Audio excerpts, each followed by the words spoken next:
Oh, hi. I didn't see you there. Guys, keep it down. I'm trying to talk here. My name is George Hanna. I was one of the hosts of the George and Tony Entertainment Show, a podcast you probably never heard of.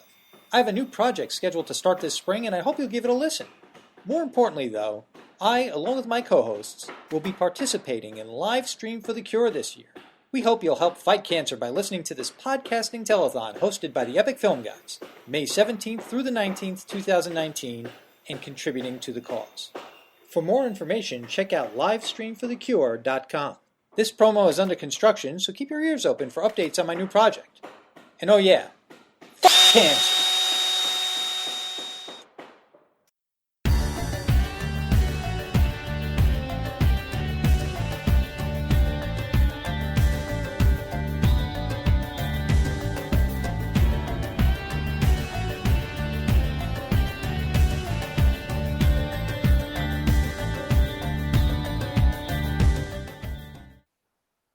It is Sunday, March 3rd, 2019, and this is Breaking Late News for January and February 2019.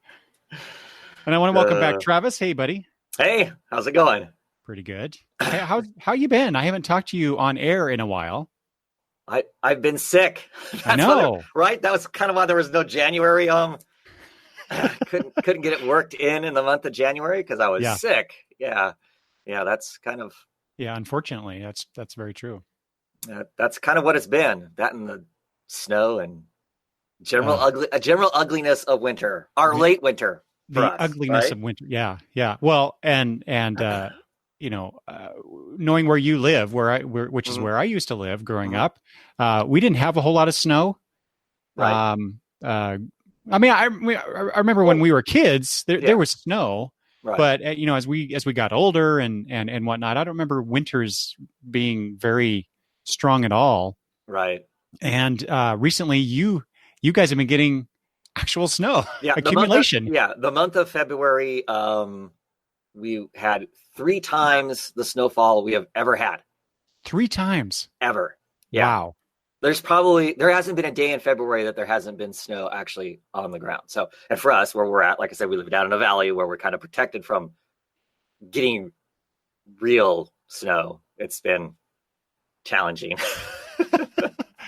Well, similarly, where I live, where we actually do get snow every year, and the elevation difference is only what, 2,000 feet? Yeah, something like between that. Us? Yeah. Yeah.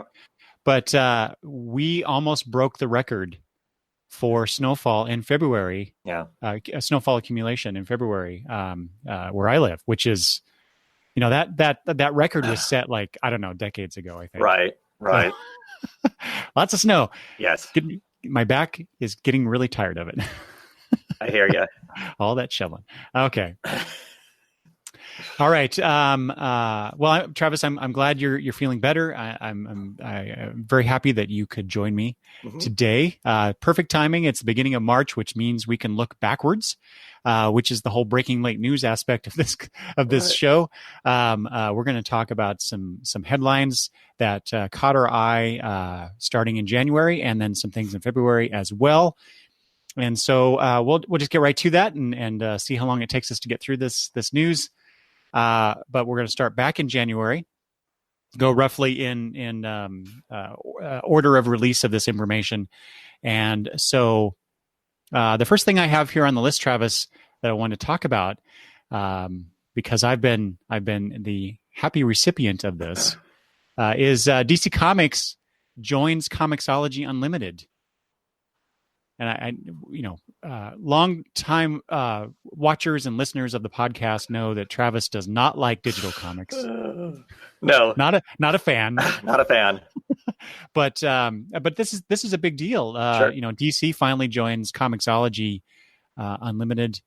They've also expanded their Kindle Unlimited and Amazon Prime reading offerings. Right. And as the news bit said, thousands of DC single issues and collections have been added to the service. DC has added several collections and OGNs to Amazon's other as it says, flat rate reading services, Kindle Unlimited and Prime Reading. And so as soon as I heard that news, I seriously considered, Travis, joining Comixology Unlimited. I have not done so since January. But what I did do is I immediately went on, because I'm a Prime member. Right. I immediately went on to see what was available through their Prime Reading service, which essentially means I get to read comics, free. Free. Right. Part of the library. Right. But unfortunately, now, while it said thousands of DC single issues and collections have been added to the service, only a handful of collections were available for Prime Reading. Right. And all of which, I think, except for one, I already have. Right. So it's things like I'm trying to think of the titles. All-Star Superman was one of them. Mm-hmm. The one I did get, I haven't read it yet, is the first volume of 100 Bullets. Oh, cool. But yeah, everything else, and I'm suddenly blanking on what those things are. Is that something that they'll slowly trickle more stuff into, or is it kind of a rotating, or? Well, that's a very good question, because as Damien in the chat says, hey, Damien, Odd with DC Universe just out. So yeah, right. That's kind of why I wanted to talk about this too. Is so they did this deal with Comixology, with Amazon, but at the same time they have their own service, and I have been using that too. I've already been spending the $8 a month on this thing because of the Titans TV show, and now Doom Patrol. We were, and I decided we were going to talk about it, but since I'm already talking about it, Travis is a huge Doom Patrol fan, if people don't know. Yeah. And he doesn't have access to to the DC Universe service yet. Because I don't want to watch it on my computer or my streaming devices, and currently my television isn't set up to be able to just pull that app because they don't offer it everywhere. I mean, like if they would offer it through PlayStation or some of the other options of being able to get it, then I would be all over it immediately. Mm-hmm. But so I may have to break down and buy a device to stream it through. So, we'll see. Like I told you, you're more than welcome to come to my house if you want to have a Doom Patrol watching session. Yeah. But I did watch the first episode on Friday. I was actually not feeling all that great, and so I stayed home and watched a bunch of new TV, including Doom Patrol, Umbrella Academy, and Deadly Class. Yeah. So hitting all the new ones. Right. But like I said, so that's I'm already getting it, and then when DC added a bunch of stuff, and we talked about this I think on the last Breaking Late News episode a couple months ago, they had just bombarded us with a bunch of new stuff through their service. So I have been downloading a ton of things, single issue stuff that they have available through the service. And like Damien was suggesting, or sorry, like you were just asking about, Travis, they do rotate things through on the DC Universe app, and I think that would be the same thing for the Amazon Prime Reading and Comixology. And Damien says, I think Comixology Unlimited tends to rotate which titles are free, often is a way to entice you to buy more things, I guess. So yeah, that totally makes sense. Right. But I've been less than thrilled about the offering so far available for Prime Reading. But I've been, like I said, I downloaded a ton of stuff this last week, including I downloaded the first dozen or so issues of the 2000s. I can't remember what year it came out, Travis. The Manhunter series, the Kate Spencer Manhunter. Mm-hmm.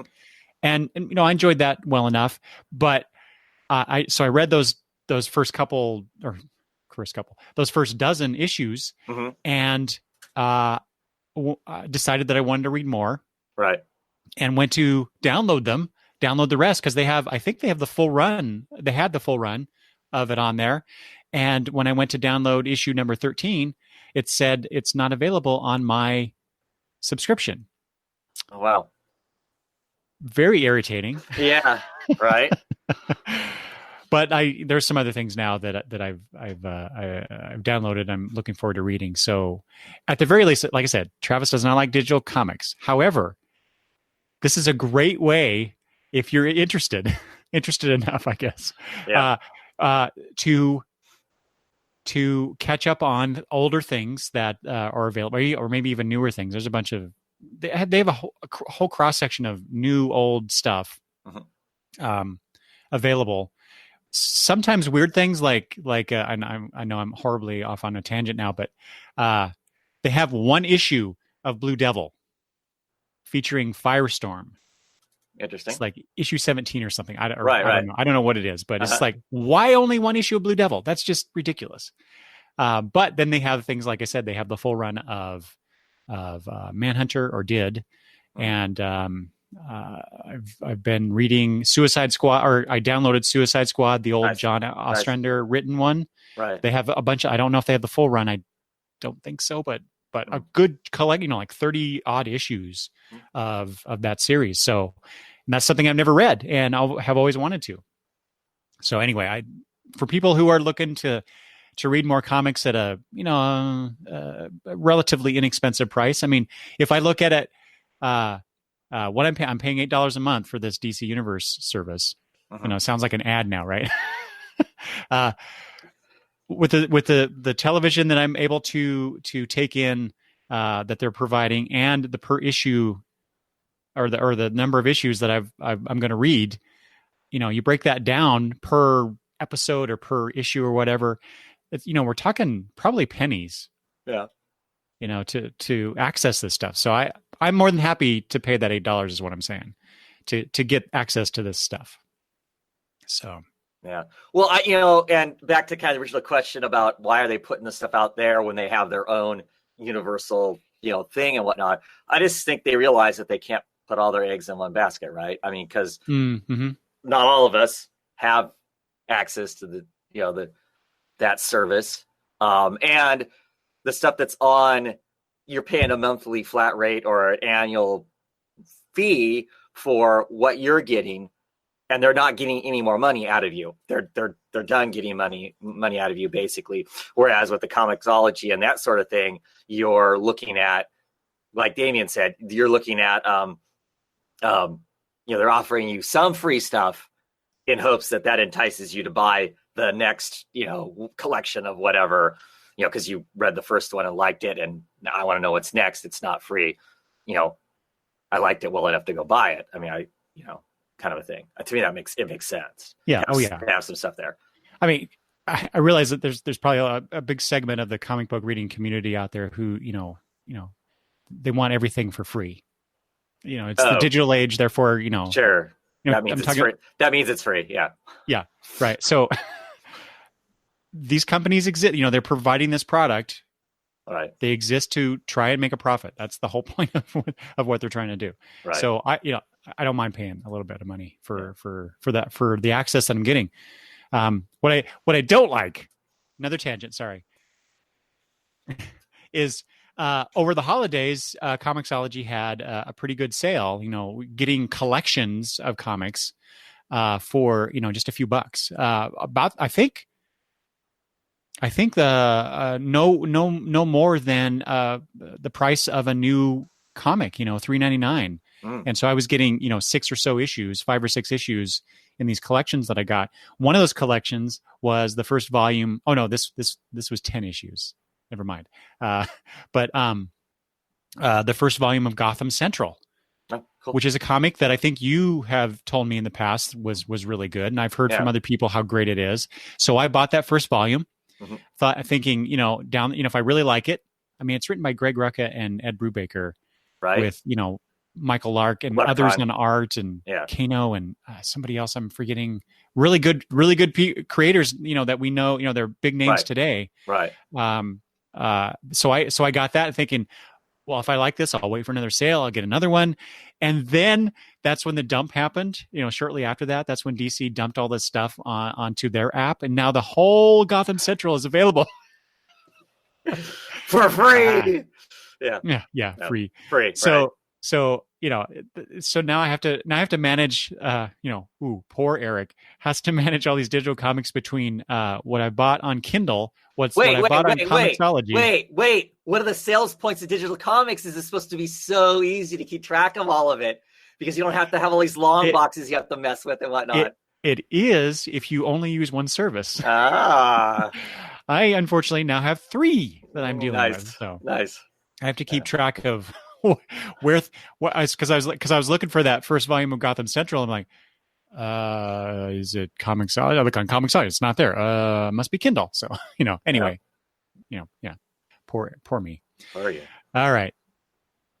Damien also notes if you get Hoopla, and I know Damien has talked about Hoopla, the library service that he has. Travis, do you have Hoopla in your district? No, we do not. Neither do Hoopla. I. Yeah. But I know I'm always very jealous. I know lots of people do. Yeah. It seems like everybody else that we know has access to Hoopla. We don't. Right. But as he says, the DC Comics selection seems less impressive. That's interesting that they're doing it that way. That they're DC. I mean, they're kind of dumping stuff here and here and here, but not all the same stuff, and not everything is available. And it's just it's a weird strategy. I don't understand it, but at the same time, but we have access to it, so whatever. Right. Whatever. Okay. Have I talked enough about this? I didn't mean to go on and on about this particular one, but all right. Unfortunately, as we've been doing these Breaking Late News episodes, it seems like every time we get together, at least one comic creator or cartoonist that we know of or we should know better has passed away. And that is no different here. I actually have a couple, I think only a couple, that I wanted to note. The first one is Ron Smith passed away at the age of 94 and 95. Not sure which one. There was some confusion in the article that I read, but Ron Smith, in case people don't know, and I didn't know this either. Bad me. Ron Smith was the creator of Judge Dredd, or a creator of Judge Dredd. Right. So let's see. In the mid 70s, he was started working at 2000 AD, and on what would become, as it says here, his most popular franchise, Judge Dredd. Mm-hmm. And I don't know about you, Travis, I've read very little Judge Dredd in my years of, now 40 years of reading comics. And I don't know that I've read more than a few issues of 2000 AD, and not necessarily in their entirety. Yeah, same here. I mean, I remember those books being on the shelves back when we were kids. Were they at Jerry's shop? Yeah. Were they really? Yeah, they would set off in the far right corner of the shop. Yeah. And I remember, I don't think they were in color. I think they were in black and white, which was the first strike against them in my, teenage brain. Why would I? Our stupid youth, yeah. Black and white television. Why would I watch why would I read black and white comic books? And now some of my favorite comic books are black and white. But anyway, it's like listening to mono audio on the radio. Yes. AM. Right. So it was first radio. What the hell are you talking about? Now we're showing our age. Right. But I remember them being there, and I remember looking at them briefly then and going, oh, this is just a giant gore fest. Because you always open it up and it'd be Judge Dredd just blowing somebody's head off or something, whatever.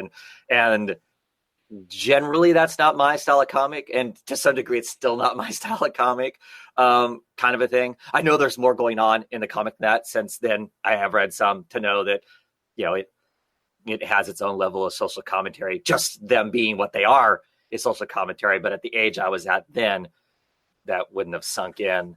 But I remember them being there, but it was not anything at the time that would have interested me. So yeah. And does not surprise me that you were conscious of that stuff at the shop, because I don't remember that at all. Yeah. Yep. Which is sad. But yeah, I would love to go find some 2000 AD. And one of the themes that that people are gonna notice as we talk through this show is stuff that I've never accessed in 40 years of reading comics. Right. That I should have, and I need to correct that in some fashion. So, yeah, I would. I'll have to start looking for some 2000 AD back issues and see if I can find some stuff cheaply. Are they available digitally? I don't know.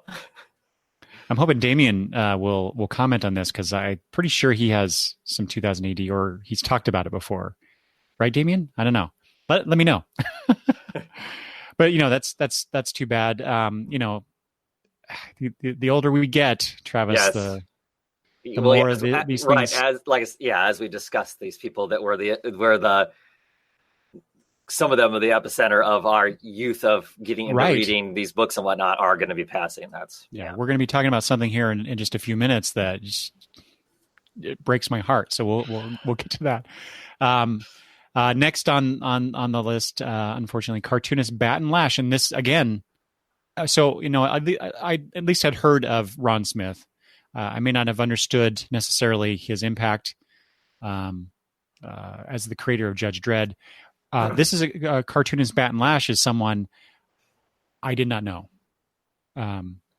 He had died at the age of 65 from brain cancer. Was best known, according to the article I saw, for his long-running creator-owned series called Supernatural Law, which I don't know that I've ever heard of that. However, listeners or viewers of the show here, sorry, I'm always in podcast audio only mode here, except when I do these shows with Travis. He worked on licensed materials such as The Simpsons, Tiny Toons, and this I do know of. I never read it, but The Punisher Meets Archie. It was a one-shot from 1994. I remember that making a big splash.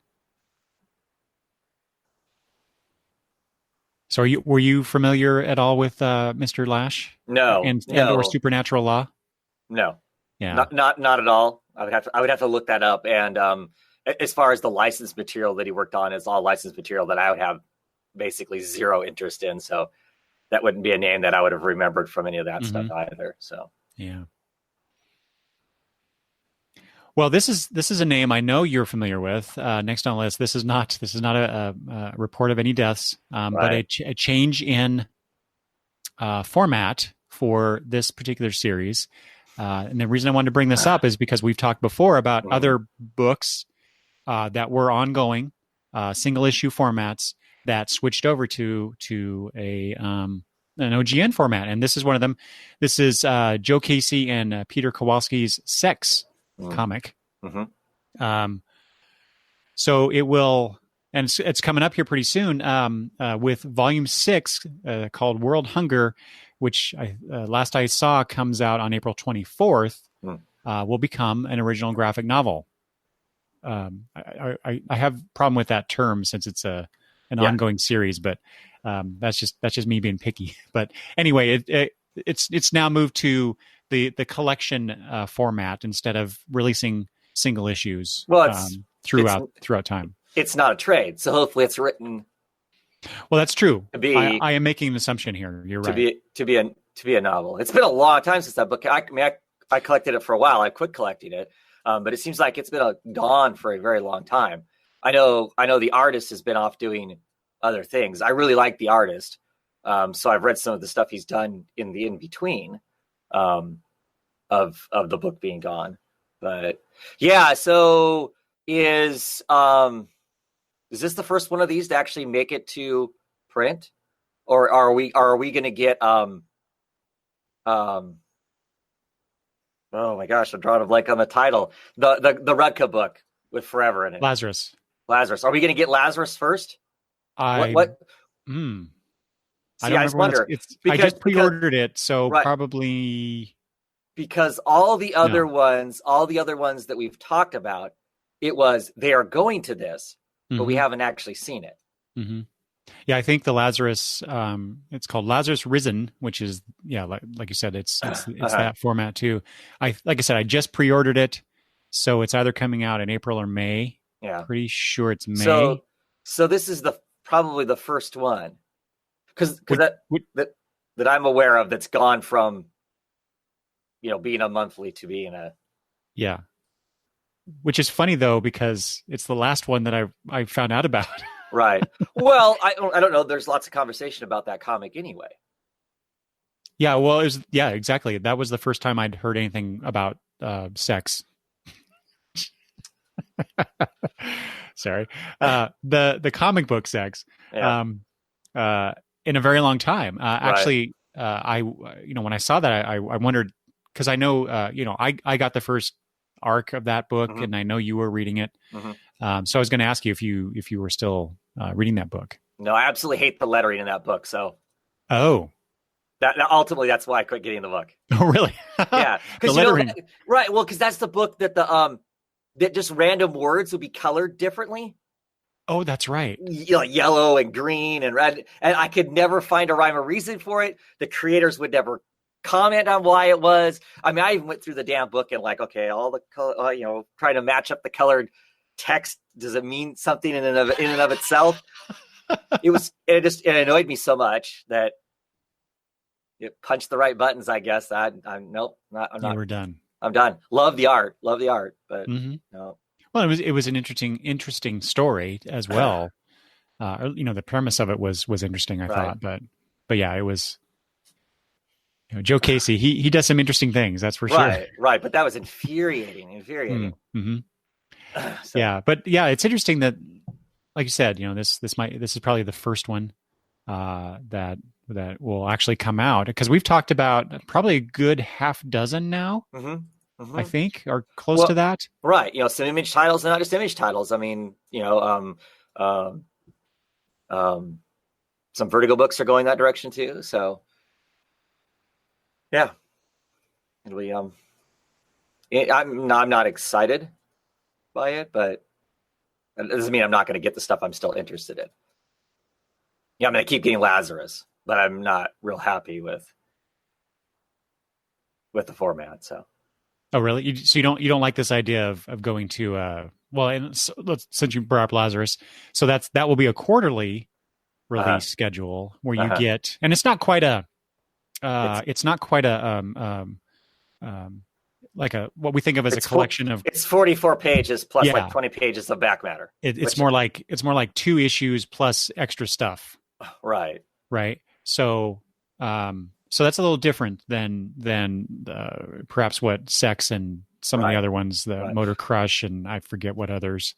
Right. Astro City is for Vertigo. Astro City, that's right. Mm-hmm. Mm-hmm. So, like anything that's bound like a trade, always have a concern art-wise, gutter loss and all that stuff. Yeah. So, whereas a floppy, you can't beat a single issue.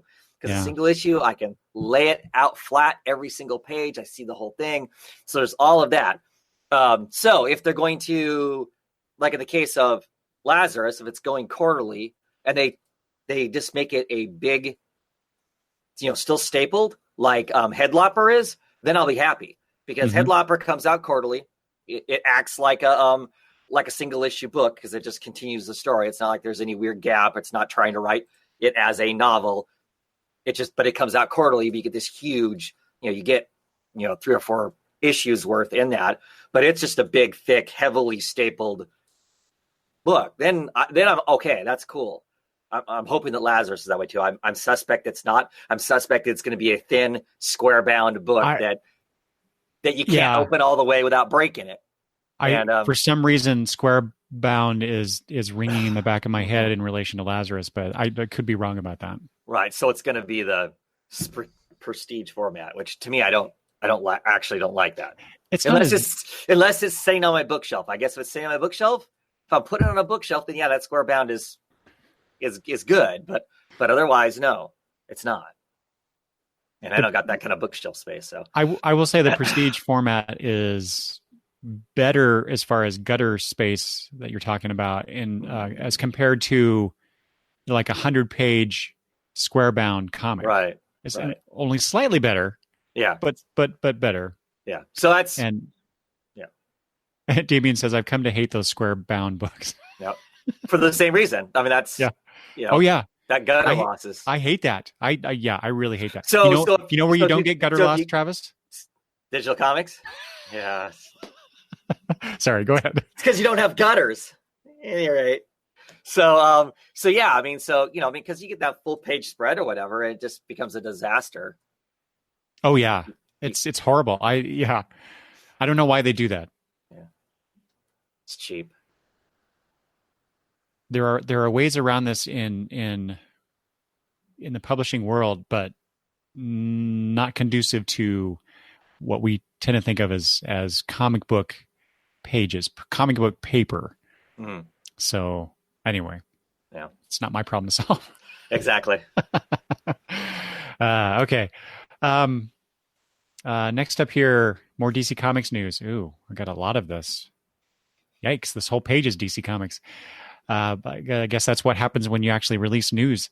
So DC, well, we talked about the DC Comics expanding into or providing more digital material. Mhm. They're also adding to its publishing partnership with Walmart, increasing the number of 100-page giant comics from 4 to 6. And there's actually some other news that we'll get back to on this Mhm.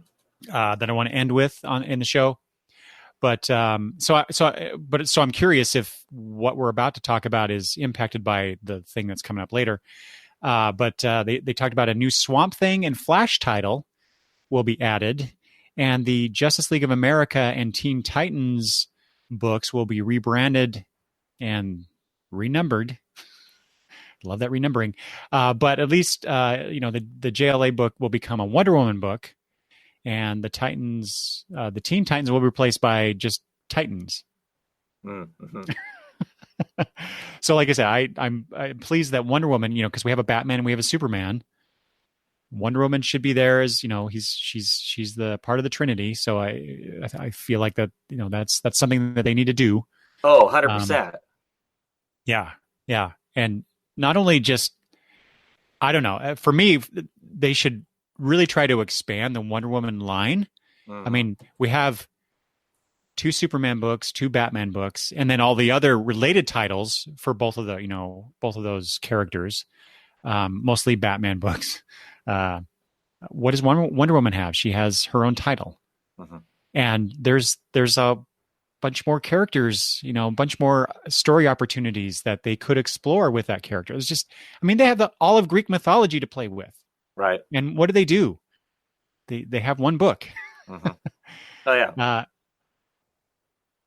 But and then the Titans, I guess that makes sense. We got Titans on the DC app, and I have this huge love for Teen Titans, generally speaking. So I'm all for that. However, what I thought was weird about this, Travis, was that the Sideways character Mhm. from the New Age of Heroes books Mhm. that I read, I got the 13-issue run plus the annual of that book. Uh-huh. I should not have gotten that many, but I really shouldn't have. But I was hoping for some improvements. But they're reprinting that in this Titans book. Sure. This character has no association with the Titans. I understand. They're just trying to. Oh, They need a filler, Sure, but and that's cheap filler. out of what? When did the Titans come out? 1960 something, 64, Yep. 60. I don't remember.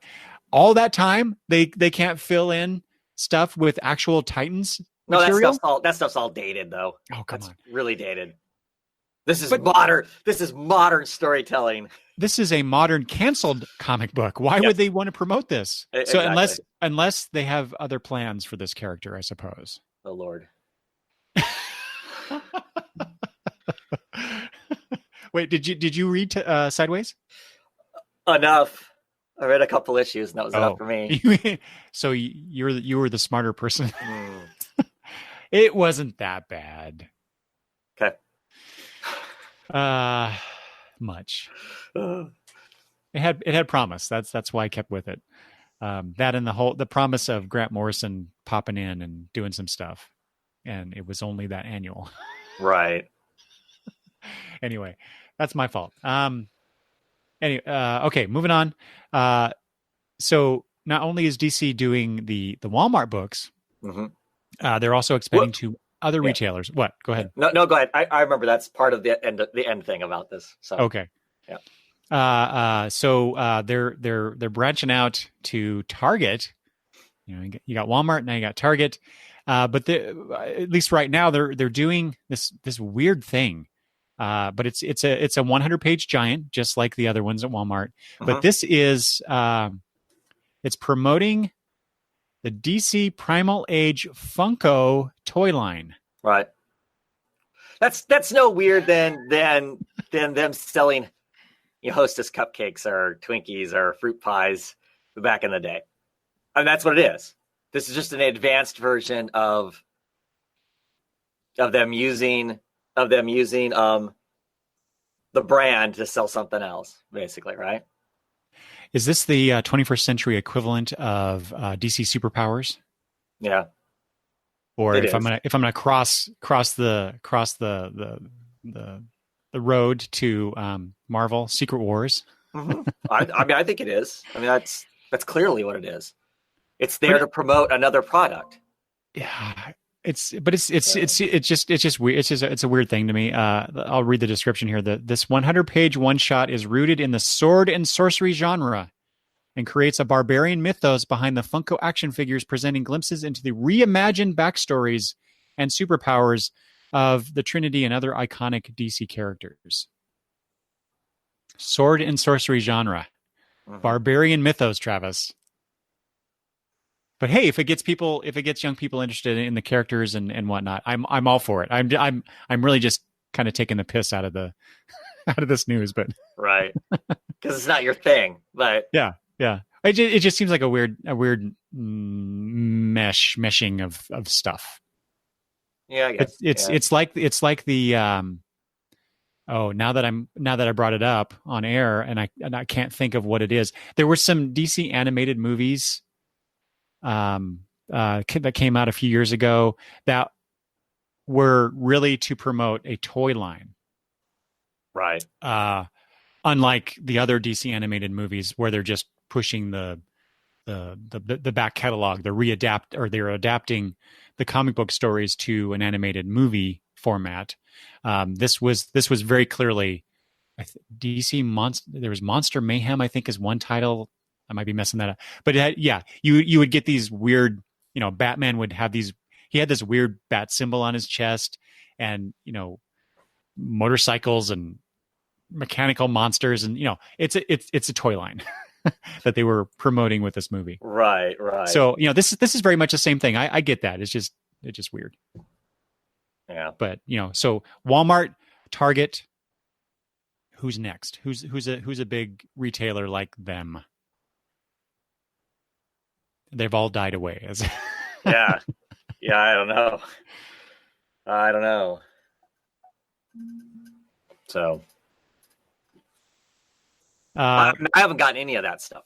I haven't gone to look at any of it. Oh, really? Yeah. I've looked at them. They're right at the at my Walmart. They're right at the checkout area that my wife and I normally go to.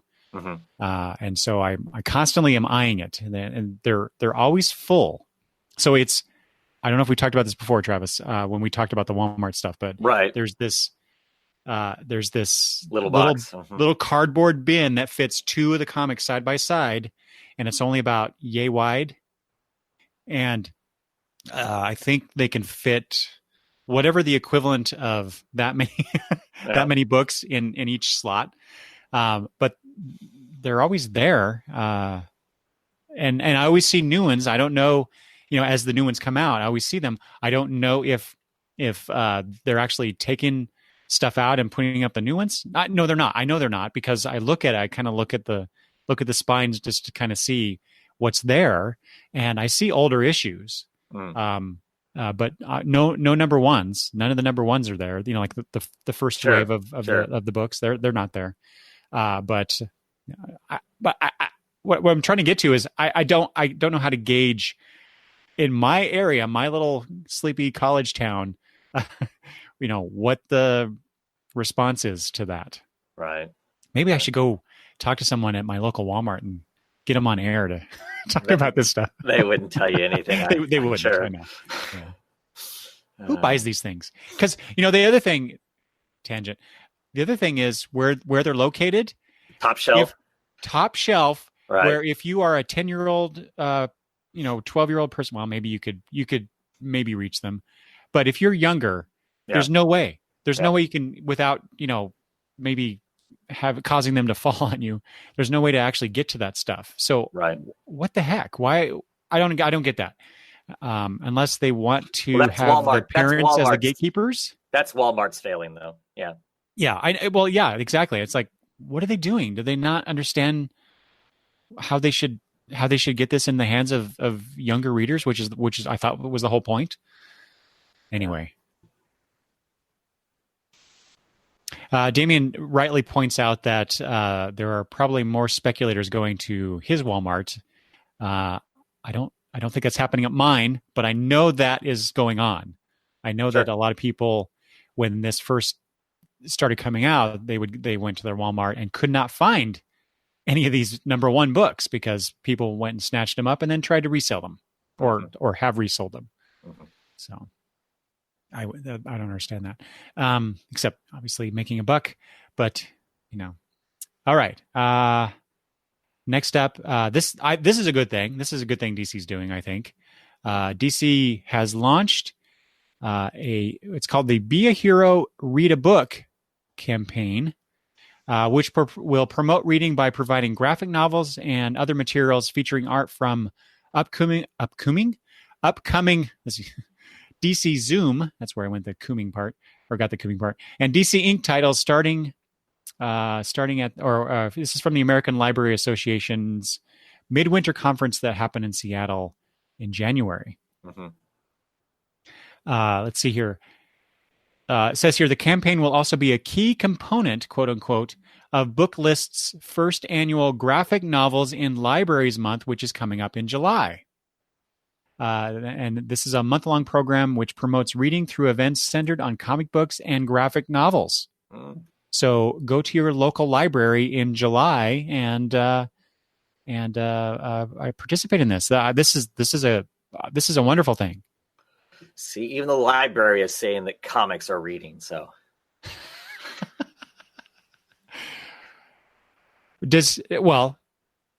have you gone to your local library recently? Did they have what's their graphic novel selection? They don't have any graphic novels. None, because they are stolen every time they get them. Oh, so they quit really? So they quit getting them. They quit getting them because they got tired of getting them and then having to replace them. And yeah. Well, my family used to volunteer at the library, so we had kind of the inside story on that. And of course, I was giving them a hard time about the fact that everybody else's library has comic books. How come ours doesn't? And that was why. It was because they would love to have them, but every time they get them, someone does not bring them back, or they put them down their coat and walk out the door and they're never seen again. I can go to my local library and get a fishing pole and go fishing, but I cannot read a comic at my local home. Oh, my Lord. Yep. I was going to make a knock at your town, Yeah. Cause I have to, it's obligatory considering where we used to live. Sure. But I will refrain from actually making the comment. My local library, even though it doesn't have Hoopla, my biggest complaint, does have. I recently discovered a pretty good selection of traded comics or graphic novels. Mm-hmm. Not as big as I would like. I'm actually going to be donating a bunch of my trades and trades. I was going to say OGNs, but I don't know that I'm actually giving them an OGN, as I define what an OGN is. Right. But I'm going to donate probably about 30 or so books here soon. Wow. Maybe some more. I got to go through. I'm running out of room, which is why I'm doing this. running out of room, and also it's stuff that I bought and I read it. But it's not something that I care to keep around, and so I'm hoping that some other person who's interested will pick this up and want to read it. If they want to take it home, whatever. But you shouldn't do that, kids. Take your library books back. Exactly. So other people can enjoy them. Exactly. So yeah, I was pretty impressed. They have a huge, like, I don't remember which one it, maybe in Infinite Crisis. I always do that. A huge hardbound library edition of the book. Wonderful looking collection. But so I got to go back. I recently renewed my library card so I could check out. I was actually using it to check out audiobooks, but then it wouldn't work for me. So I had to go in and because they apparently if you don't actively use it, and I was just getting an audiobook here and there. They stop your or they inactivate they take your privileges, huh? Yeah. So I have to re-up essentially, but it was very easy. Anyway, so but this is a cool thing that the DC is helping to promote. Sure. Again, it goes back to what they're doing with Walmart and Target and the digital side of things. They're just trying to get their product in front of as many different eyes as they can, which that makes a whole lot of sense. Being a publishing company, as they are, so. And anything to promote reading. Madison, my granddaughter Madison, has gotten into a bit of warm water, not hot water, but warm water, because she, for her extra reading that she does in class, she always wants to read a graphic novel, as they call it. What's the big thing? Well, she's read Smile. Raina Telgemeier's books. There's some other things. I can't remember which one it is now, but I'm blanking on the thing. But she always wanted to read those, and her teacher's trying to encourage her to read prose books at her level. Right. And some of the things that she was reading was probably not really her level. Now, of course, I'm conflicted about this because. I'm not going to tell her don't read comics. That's ridiculous. Right. Exactly. But she also needs to broaden her horizons and read things that may challenge her a little more linguistically. Right. Than I'm not saying that that comics can't do that, folks. Don't send your hate mail to me. But she needs to read some other things too, but no way am I going to discourage her from reading comic books. So anyway, moving on here. This is non-DC. Thankfully. Did you know Ralph Reese and National Lampoon? No. And Byron Price? I mean, no. I mean, I'm familiar with the work, but not to put a name to it. Yeah, exactly. Right. So, I've read some National Lampoon stuff in years past, not a whole lot, but this is the artist Ralph Reese and late writer Byron Price. Their National Lampoon comic strip 1 Year Affair will be collected. This is the strip which ran monthly in National Lampoon from 1973 to 1975, a little before my time. In terms of what I was reading, definitely wasn't reading National Lampoon at that age. But this 1 Year Affair was as it says here, a darkly comedic story about two people's romantic relationship as it goes from budding to flourishing, faltering to reviving, and then ending. I just thought, and I saw a bit of the preview pages or preview for the collection. I saw some of the work in the article that I read. It looks pretty good. It looks like something that I would very much be interested in reading. So I'm going to be looking out for that book when it's published. Right. What did you like about National Lampoon? the stuff that you read?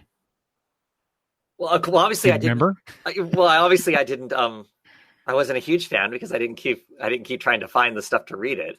I don't even know how I came. I mean, it's kind of those random find kind of things. I think it was yard sale buys is where some of that stuff came from, and it must have not been very impressive because I own most of my yard sale buys that are anything related to that kind of thing. So I don't know where those would have went to. I don't know if those were acquired by my parents after I had purchased them or what.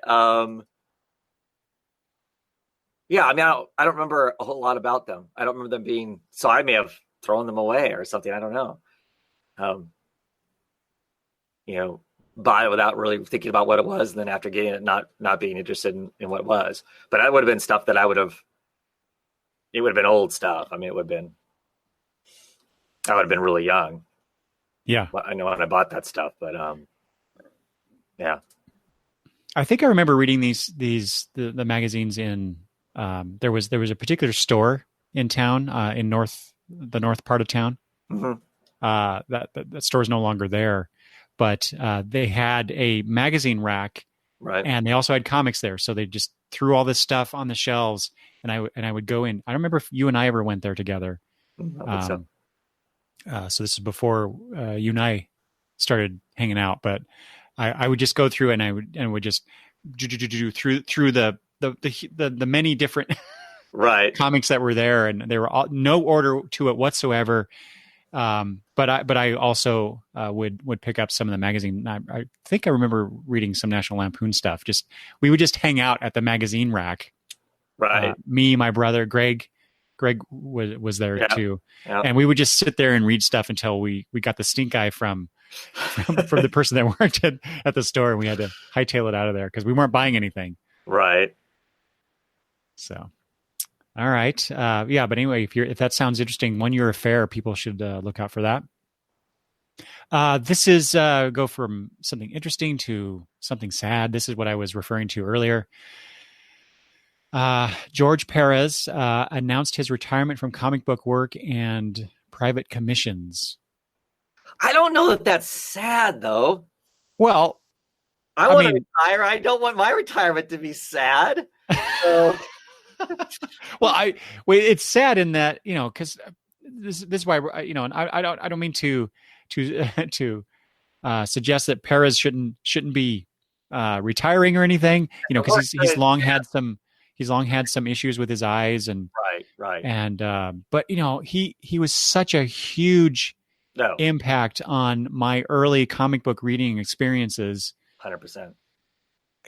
To the point where he's a big reason why I fell in love with the New Teen Titans to begin with, and they remain one of my most favorite superhero groups ever, along with the Legion of Superheroes. And he did do a few covers for the Legion, so there's that connection for me.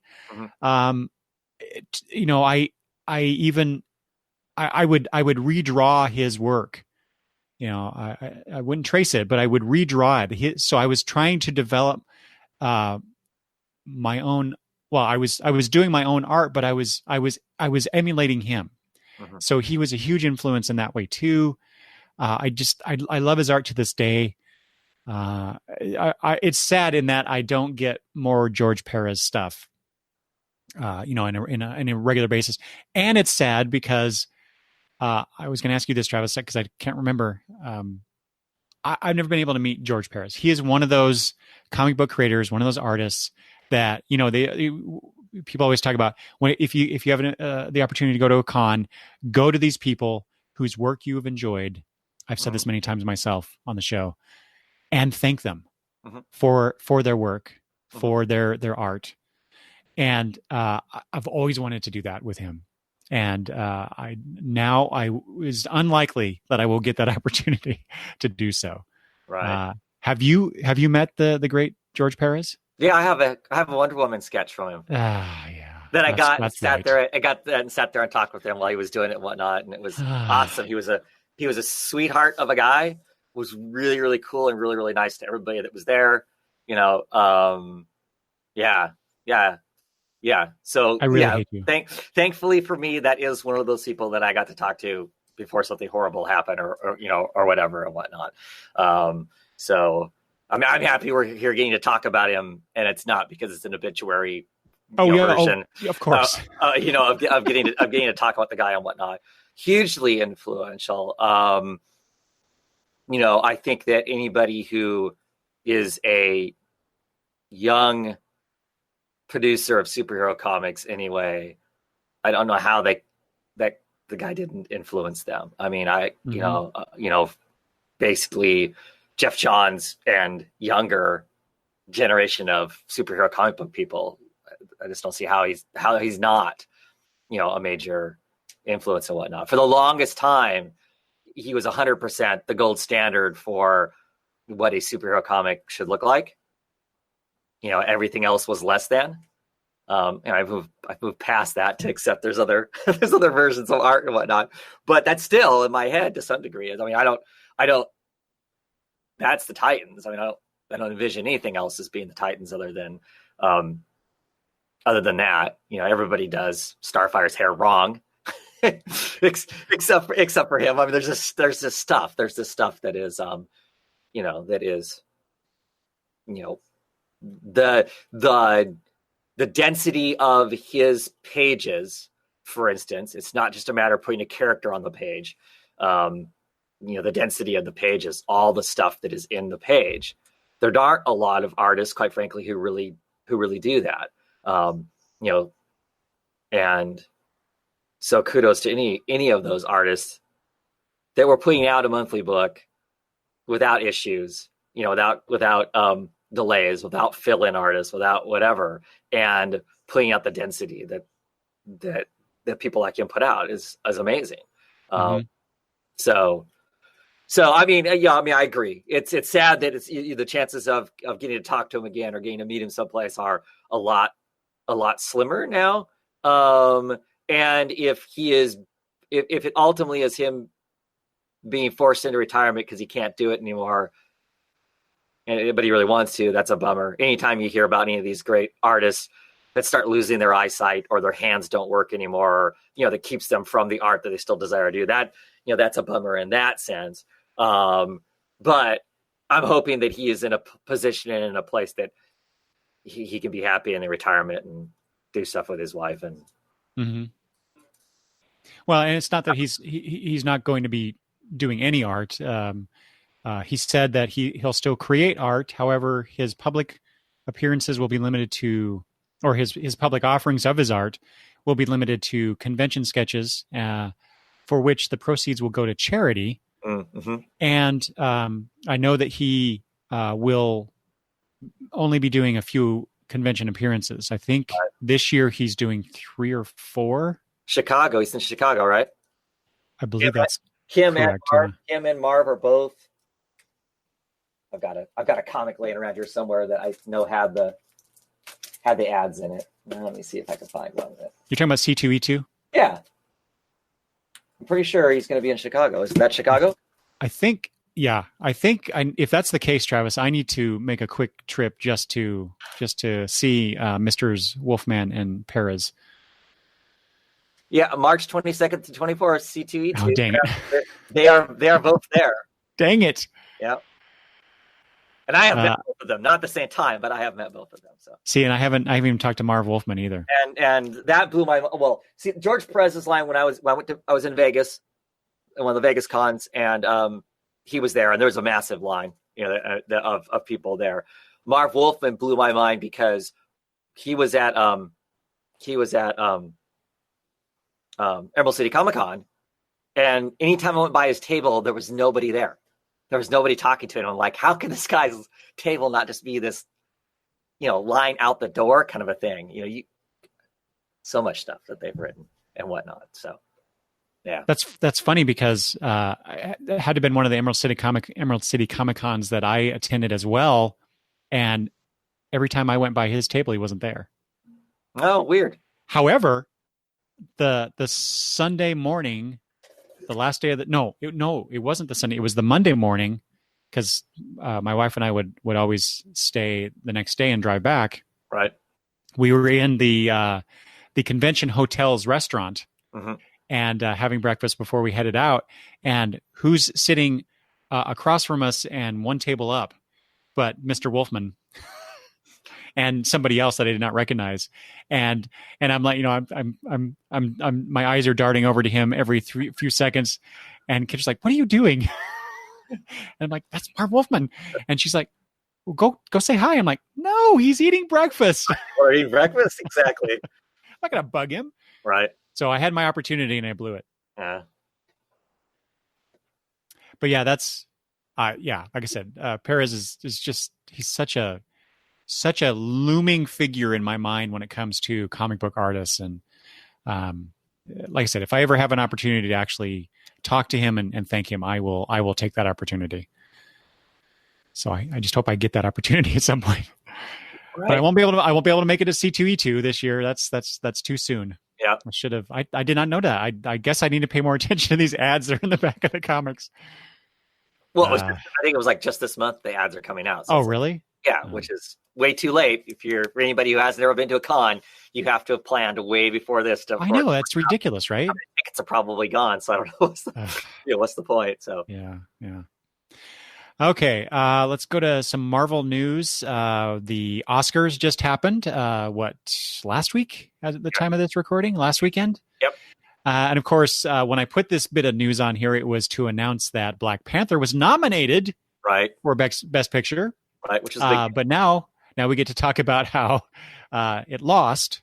It did not win Best Picture, but it won some other awards. Right. But it's the best. What else? Yeah. Bunch. Was it score? No, I don't remember what else it was, but it was best costume. I know for sure. And there was one other. Yeah. But it's the first comic book film, right, whatever that means. Yeah. To be nominated for Best Picture. And while it did not win, I was very pleased about this. Spider-Man Into the Spider-Verse did win the Oscar for Best Animated Feature. Yeah. Well deserved. Exactly. Well, when I heard that, then I was hard pressed to even think of what other animated series what animated shows even came out last year by comparison. So, yeah. Good stuff. So I don't know that Black Panther actually deserved to be nominated for an Oscar, and maybe I'm gonna just get some ire like responses from that. But it depends on what your definition of what is the best film. What is the criteria? Yeah, and this is all just my personal opinion about Sure. what is an Oscar worthy nominated film. We just as an example, has nothing to do with comics, but Kidra and I just last night watched Bohemian Rhapsody. Uh-huh. And while I quite enjoyed it because I'm a Queen fan, and I enjoyed the examination of the band's ascent and what they went through, and especially Freddie Mercury, Oscar worthy? I don't know. Right. So anyway, I was just tickled pink that a superhero film was nominated for an Oscar, and then the fantastic Spider-Man Into the Spider-Verse actually won an Oscar. So won an Oscar, and it's so heavily based on comic material. I mean, not just comic book characters. I mean, the whole Spider-Verse, and that's a kind of a current kind of a theme of stuff that they've been working on the last couple of years at Marvel. So to have all that stuff, Miles Morales is in the grand scheme of things, an extremely new character. As far as when you talk about Spider-Man, Batman, Superman, that sort of stuff, he's such a new thing. For it to get all of this, I think is awesome. Mm-hmm. So. And I heard just recently that the Blu-ray release of that movie contains like 90 minutes more of material. Yeah. Something like that. Yeah. And like a whole movie's worth of stuff. Yeah. It's like almost doubles the length of the movie. And now it's not completed animation necessarily. Right. But it just, there's a lot of stuff they cut out. and so it is like watching an entirely different movie. So I've heard. I can't wait to. I'm definitely buying that. Yeah. You know, I won't be buying Black Panther, but I will be buying Spider-Man into the Spider-Verse. Right. So, all right, I think that's. I'm gonna skip that last thing for January, Travis, because I already kind of talked about it in relation to the stuff available on the DC Universe, the comics available on the DC Universe app. So let's go to February's news, and we'll start off with DC's Year of the Villain. So this is. They're starting off with a 25-cent one shot. So this is their big push for the year in terms of like an event type thing, I guess. So it's a 25-cent one shot with stories about villains tying into upcoming Batman, Justice League, and Superman titles. Now, this just might be the fact that we are longtime readers, Travis, but this feels very familiar. Sure. and I know Travis is not an event comics person. Right. I am really against them, and more so all the time. So yeah, I know. I think I'm finally starting to agree with you more. But I mean, so this is the reason I say it sounds familiar is I remember the Faces of Evil month that they did. This is back in 2009. I actually like the Faces of Evil. So, but that wasn't an event. That was like a. I mean, in a way, but it wasn't a traditional event where it's like they start off with, here's your bookend thing.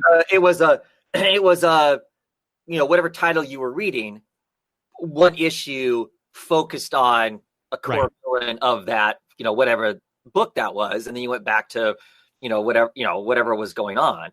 It wasn't its own thing, right? This is its own thing, right?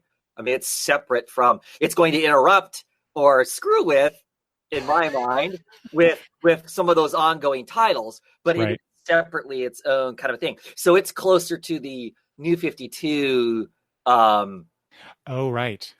lenticular cover disaster, or you loved it, because we needed more Joker's Daughter comics out there. Especially the New 52 Joker's Daughter. Well, yeah, that's what I'm talking about. Yeah. But it's closer to that, right? Yeah, so exactly. So it's like they took this singular instance for like I said, the Faces of Evil thing, like in the New 52 thing, where they expanded that a little bit, right?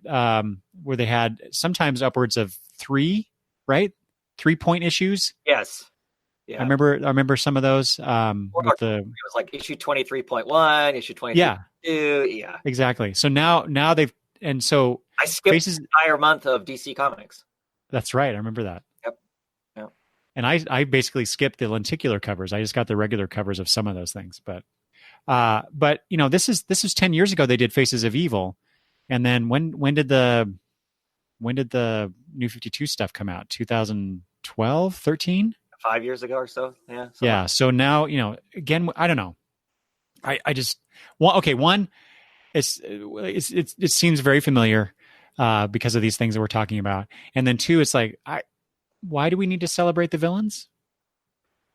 Well, see, now you say that, but the argument is the best superhero comic books have the best villains in them. Yes. I do not disagree with that point. So that's why. I just don't agree that we should be celebrating them. They're villains. And I'm taking a very black and white view of superheroes and their villains. Right? I mean, I get why we do it because, like I said, you got to have a good villain. If you don't have a good villain, then of course, what is the superhero playing against? And quite frankly, sometimes the villains are way more interesting than, in some sense, than the heroes are. I don't have a, I don't have a problem with it, other than it being an event book and it disrupting something else that's going on that I might be reading. That's my only, but that's my beef of event books in general, or crossovers in general.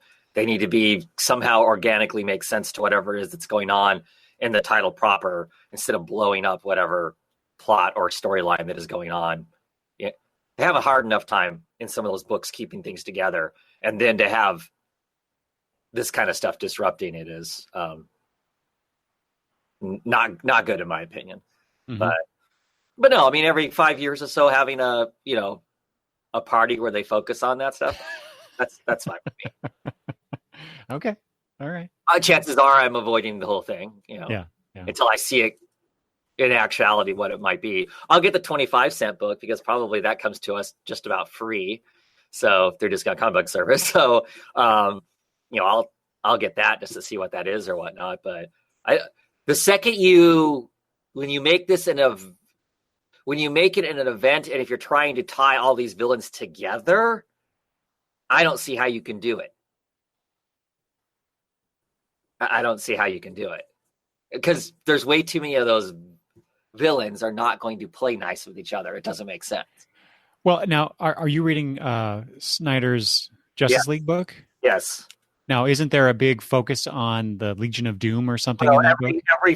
Every five issues, the Legion of Doom is the focus of the book. I just last night was talking about the Legion of Doom issue kind of thing, and the villains are trying to eat each other in that issue. Mm-hmm.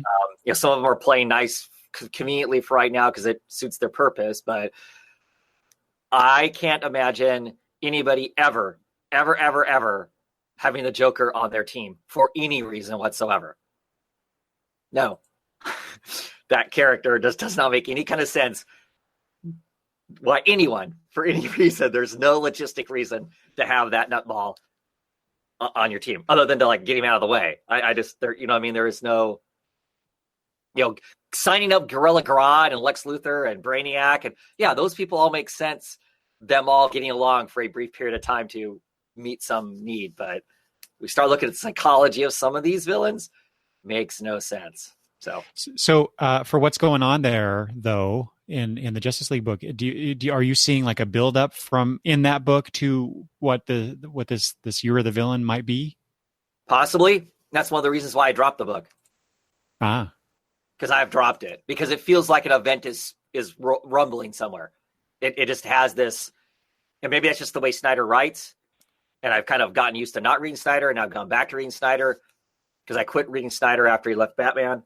I didn't read any of the metal stuff or any of that kind of stuff. And the Justice League book just feels like it's constantly flirting with some big something that's going to mess up a bunch of stuff that I'm not interested in. So I've dropped the book, kind of for that reason. But yeah, I can see it easy. I can see them because they're flirting with this giant, multi-universal potential destruction or rewriting of everything plot line going on in that. So clearly that's something that would bring a bunch of villains together for them to have the potential to be in control of that, obviously, as opposed to the good guys. So I can see it. I don't know. Probably. Okay. Yeah, it'd be interesting for me if because I'm starting to skip things like that interrupt the flow of whatever, like the Tom King's Batman. I skipped the Josh Williamson interlude. Good call. The crossover with Flash. I didn't get those 2 issues of Batman, so I'm curious if I'm going to do something similar with what this is. Yeah. Anyway, we have talked before about this book. This is the former Vertigo book, Second Coming. Mm-hmm. And I think I've talked a little bit about it on the last previews episode with George as well. But this is the book where Jesus comes back and teams up with a Superman-like character.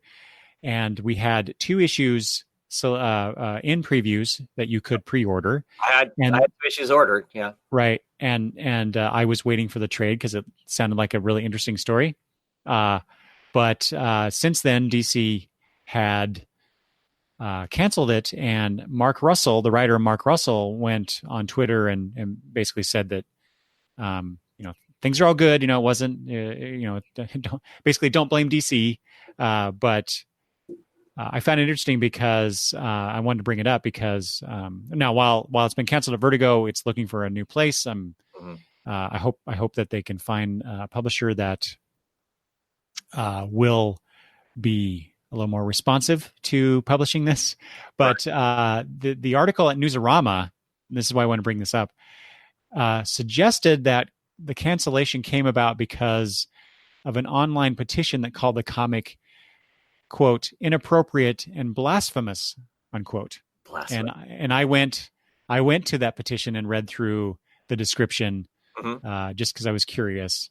Obviously, I don't agree with it. I thought it was, given Mark Russell's track record. Yeah, but those same people would think that some of his other books are blasphemous too. I'm sure, but he does social commentary so well. Exactly. I would have expected nothing less of this book. I just thought it was curious. If that's the case, now, like I said, that article suggested this. However, Mark himself stated that there were editorial changes happening prior to that petition, plus with the attention that petition garnered, that contributed to the decision. I'm curious about because I hadn't heard the editor part until you had sent me the link to this. I'm curious about that aspect of it. So was something going on that he wasn't comfortable with anyway, and then the petition's kind of the out?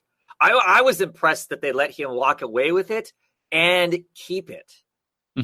Because he probably, in some sense, had already signed the right, the first media rights, because with Vertigo, typically, unless they've changed something, it's a creator-owned book, but you give up until a period of time, until nothing's used or whatever, you give up the rights to media act, any other media rights that go on to, like if somebody wants to produce a TV show, a movie, whatever, the publisher has the rights to all of that and stuff. So it kind of has to go out of print and not be used before you're going to see any more, go on with it and whatnot. And clearly those contracts aren't to everybody's liking, just because we know there is a second story of Sheriff of Babylon, but the creators are not going to produce it until they have the rights back. So I'm told there is a full script for that book, and that they're not going to do it until they have their rights back. So I don't know, but I thought that was cool that he gets everything back and can now shop at some places he went to, and I certainly hope he does. To me, 200,000 people signed a petition saying, "Ooh, that's free advertising." I don't get it, because to me that would be awesome. Because I also saw when this whole thing all happened and whatnot. I follow Sean Murphy, the artist writer, on Twitter, and he was like, "Man, I tried everything I could when I put out Punk Rock Jesus to get people pissed off about it." I mean, he sent copies of it and news ads to the Million Mom March and whatnot, trying to get somebody excited and pissed off, because he knew that was going to be advertising. Controversy is advertising. So that surprises me. But I'm really curious about the editorial part of it. Who was somebody telling him he needed to do something different, or he shouldn't address something in some way or whatever? I'm really curious. I imagine that, because DC's long had, they've long backed away from religious themes. I mean, there's the famous Swamp Thing story that I think Punk Rock Jesus came out from Vertigo. Well, that's true, but I mean, there is a track record there of DC kind of shying away from that kind of stuff. But because I think the story in Swamp Thing that Alan Moore was doing, that they put the kibosh on, I think that helped contribute to him leaving the company or leaving the book. I can't remember the details now, and maybe I'm mixing stuff in my head. But new person in the chat, Roboters 100, notes that DC as a publisher never backed down from religious themes. I think there's both. We can find ones where seems like they have and ones where they haven't. Yeah, my recollection is that they tend to shy away from. Well, they want to shy away from controversy, revolving religious themes. Punk Rock Jesus, they literally scrape Jesus cells off the Sure. shot of turd and clone Jesus. So I think maybe it has to do with who's running the show at that point. And so at that, when Punk Rock, I'm almost positive that would have been like Bond, and I'll have to look. But I think Doyle was somewhere in as an editor at some level on that book too, and now he's the head of Vertigo again. Mm-hmm.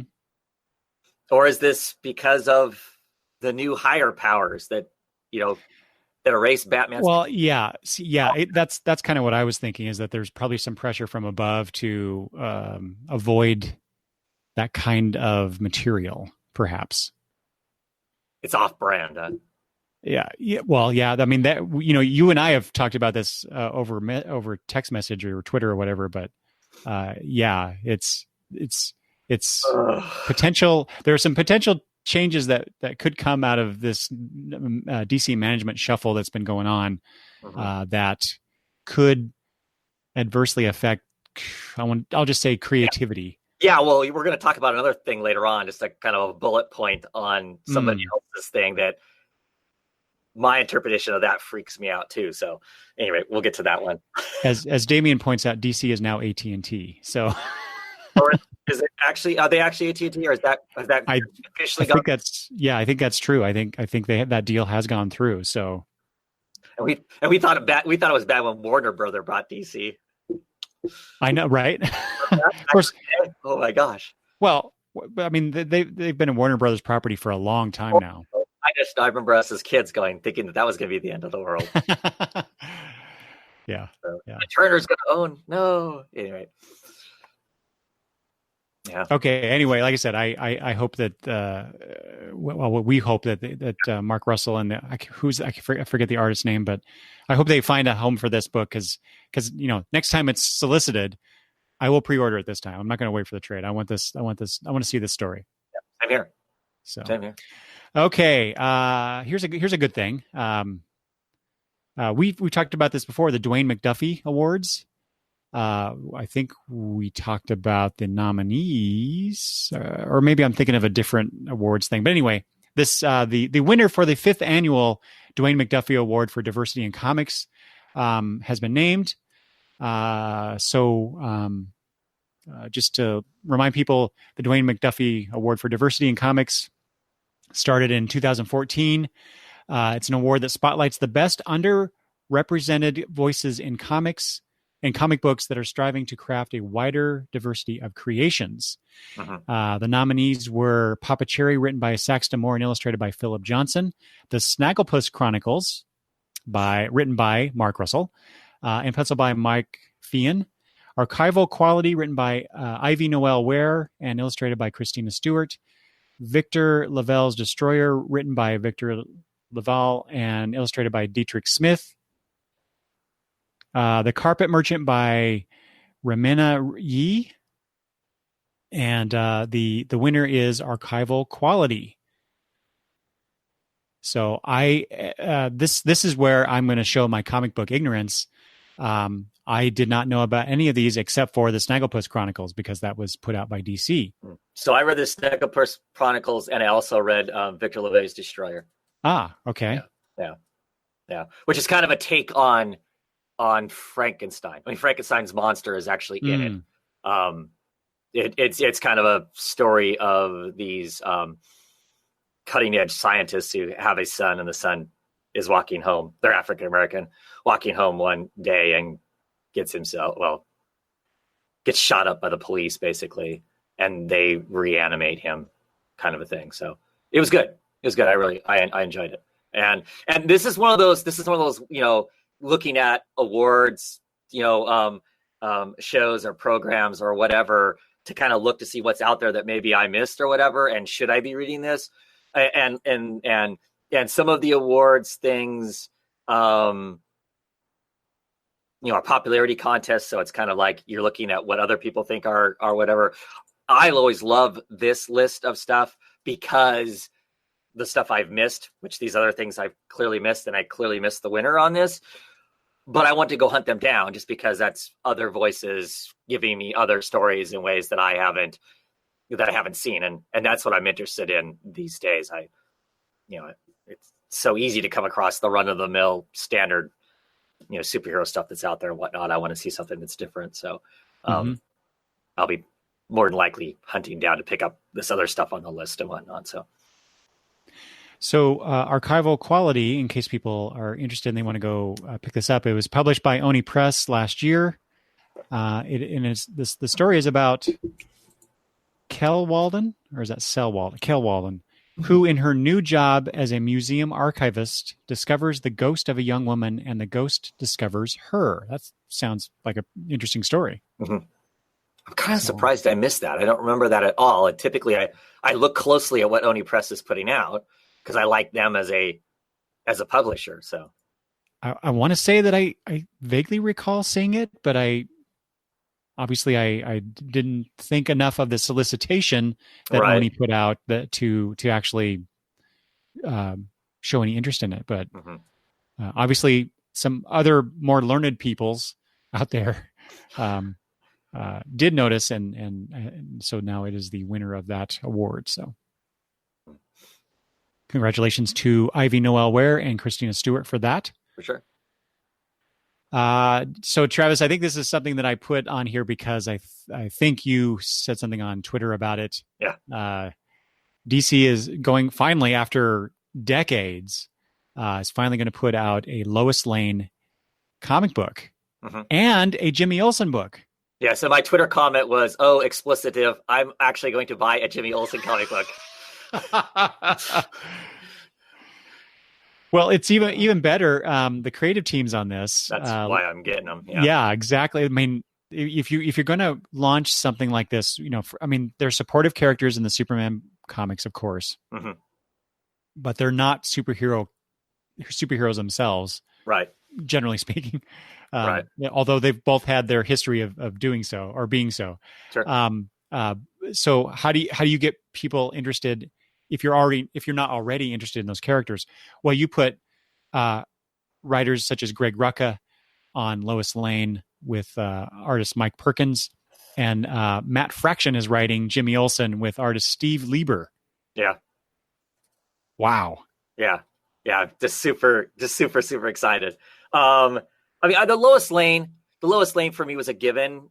With Rucka being on, even if Rucka wasn't on it, chances are, unless it had somebody on it that I really did not like, I was going to pick up the Lois Lane book just because I do think Lois Lane is really an interesting character with her job and her talent and the way comics as a general rule have portrayed her. I just think you could write some really interesting stuff with her. So I was excited about that anyway.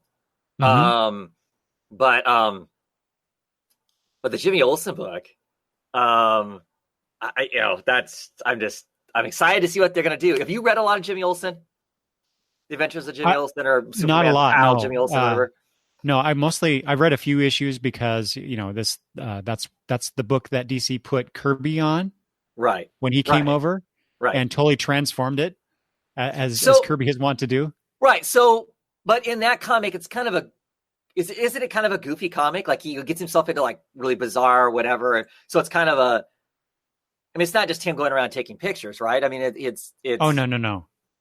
Well, like I said, I've only read a little bit, so I've not read hardly anything. I've just seen lots of covers, and the covers are always just like extremely crazy. I mean, it's a comic book that if I found them at cheap prices, I would pick up the old comics based just on the covers, because the covers are always so crazy kind of a thing. So I am assuming that this is going to be Matt Fraction and Steve Lieberman just kind of going nuts on this, riffing on that to some degree, which to me would be super fun. C. Lieberman is excellent at visual comedic timing and whatnot. Now maybe his style of art isn't for everybody, as far as like, it doesn't look, fancy superhero art or whatever. But he is, if you've read like Superior Foes of Spider-Man and whatnot, he has gags in those books that are his. They're not the writers, they're his, that are just hilarious. The Fix also just got some visual gags in it. They're just brilliant. Right. I am I don't know. I just think it's going to be, I'm so excited for that. That's like which is ridiculous that I'm excited over a Jimmy Olsen book, but I am. So and I'm tickled that you are so excited about this. Yeah. But yeah, Damien asked, are these comics going to be ongoing? And I don't know the answer to that. My I understanding assume was so, but I don't know. Right. My understanding is the idea is that it's ongoing, but clearly that doesn't mean that. Right.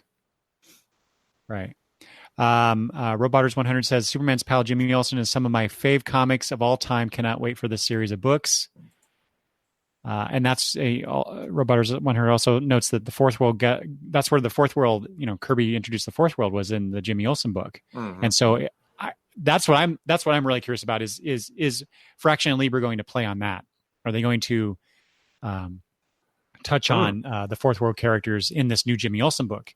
Considering that we have the Female Furies book out right now, right. Darkseid is back in the horrible Justice League Odyssey book. Yeah. So the Fourth World characters are there and they're present and they're being explored in some ways. So, and I'm a big fan of Matt Fraction as a writer, and we're finally have him in the DC universe, which working at DC for anything, which he, up to this point hasn't been. Not that I've been blown away by all of his Marvel work. There's some stuff there I loved and some stuff that was tragic. I'm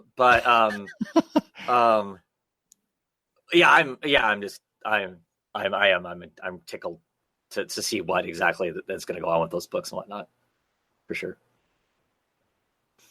Damien also noted that goofy transformations and silly plots was a big part of Jimmy Olsen. Now, what I don't know though is was that part of after Kirby arrived? Did he also do that? Because I know that was before. That was in the Silver Age stuff. But when Kirby got on the book, did that kind of stuff continue, or was Jimmy Olsen more of a player in the larger Fourth World story that Kirby was just starting to craft? That's a good question. I guess I just need to go read some Jimmy Olsen. You know what's available on the DC Universe app is some Jimmy Olsen books. Oh, I think. I'm pretty sure I saw those. Huh. All right. So you just mentioned how Matt Fraction is now at DC. Well, here's a jump. It's a very tenuous connection here, but Michelle Fief's Copra is going to go to Image now. Copra is. Are you familiar with this book, Travis?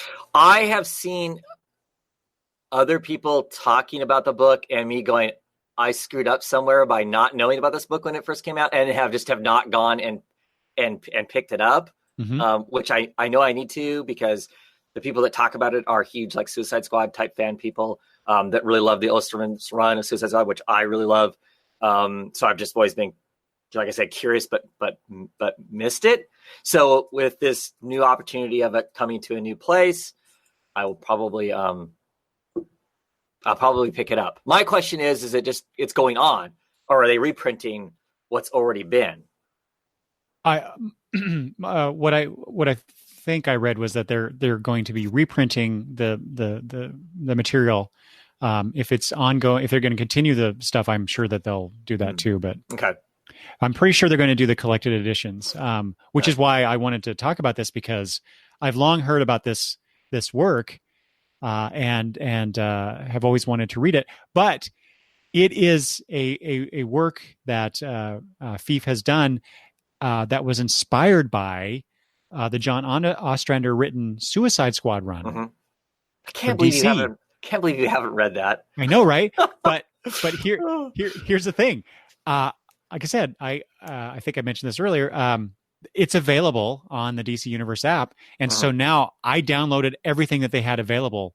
So I want to read that so that I can go then and read Fief's Copra, because I want to see that that relationship between the two works. Yeah. And all I've heard over the years is how Michelle Fief is just a wonderful cartoonist, and it can't just be his version of Ostrander's Suicide Squad. Otherwise, it probably wouldn't have garnered the attention over the years that it has. Right. I can only assume that. Well, right, that it's a love letter as opposed to a aping of. Would be my take on it. So, yeah. Yeah, so I'm looking forward to that. That'll be a bunch of Yep. new different kind of work that I've not been exposed to. And then also this like I said, there's some certain themes going on in the news this time. Very similar in its structure here. Stan Sakai's Usagi Yojimbo is going to IDW. Mm-hmm. After 24 years at Dark Horse, it's now going to IDW Publishing. So that's really interesting. Again, what blows my mind is 24 years of being in one place and then pull up tent poles and go someplace else. It just kind of surprises me. It's just like, oh, okay. I mean, Well, Dark Horse has certainly taken some hits recently. They lost the Star Wars licensing. Now Usagi Yojimbo, some other things I can't that I'm not. It's not coming to the front of my mind at the moment. Right. So yeah, Dark Horse is in a very interesting state, I guess, right now. Yeah. So yeah, that's again another work that I've heard over the years is just incredible that I've never read. Right. I think I may have read a couple issues by accident, just because a rabbit walking around the samurai sword is like Teenage Mutant Ninja Turtles is just not something that I'm generally interested in and whatnot. I might try a few issues. It's a black and white comic. My understanding is that it's going to go to color, I think, in the IDW version of it, whatnot. So they're going to collect the old stuff and continue on with new stuff. Yes, exactly. That's my understanding how that's going to work. So, yeah. Yeah, I'd like to pick up at least the first collection of that just to see what's going on. Yeah. And Travis, I threw this in last second. I just added it this morning to the list, just to have a little bit of Marvel news in here. But this is still interesting. The company or publisher, I'm not sure if the distinction is even worth mentioning, but this entity called Serial Box is partnering with Marvel Comics to tell new serialized stories about some of the Marvel characters. Black Panther, Black Widow, Jessica Jones, and Thor are the ones that were mentioned specifically. I was not aware of this company, Serial Box, but what they're going to do with the Marvel characters is they're going to do what they call long form serialized stories, hence serial, which play out like a season of television. So, as it says here, each season is composed of 10 to 16 individual installments, which take about 40 minutes to read. Each one is designed to be read on its own, but also conveys a season-long storyline. So, just like a comic book, only no pictures. Right. But what I found really interesting about this is that the similarities to that model doesn't end there. As it says, instead of individual authors writing a single work on their own, they bring in a writer's room of writers to produce the stories, like a TV show does. Right. So that's I've always been interested in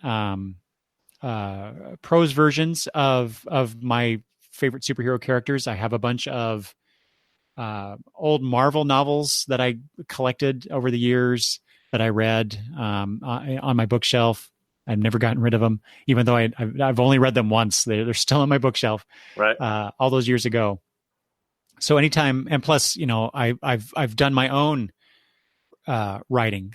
I'm not an artist, even though I talked earlier about aping George Perez's style in the stuff that I drew. I never developed that, unlike our friend Greg. And so I turned to what I could do, which was actually put words on a piece of paper and make a story. So that aspect of superhero fiction really interests me. And so this whole Serial Box thing is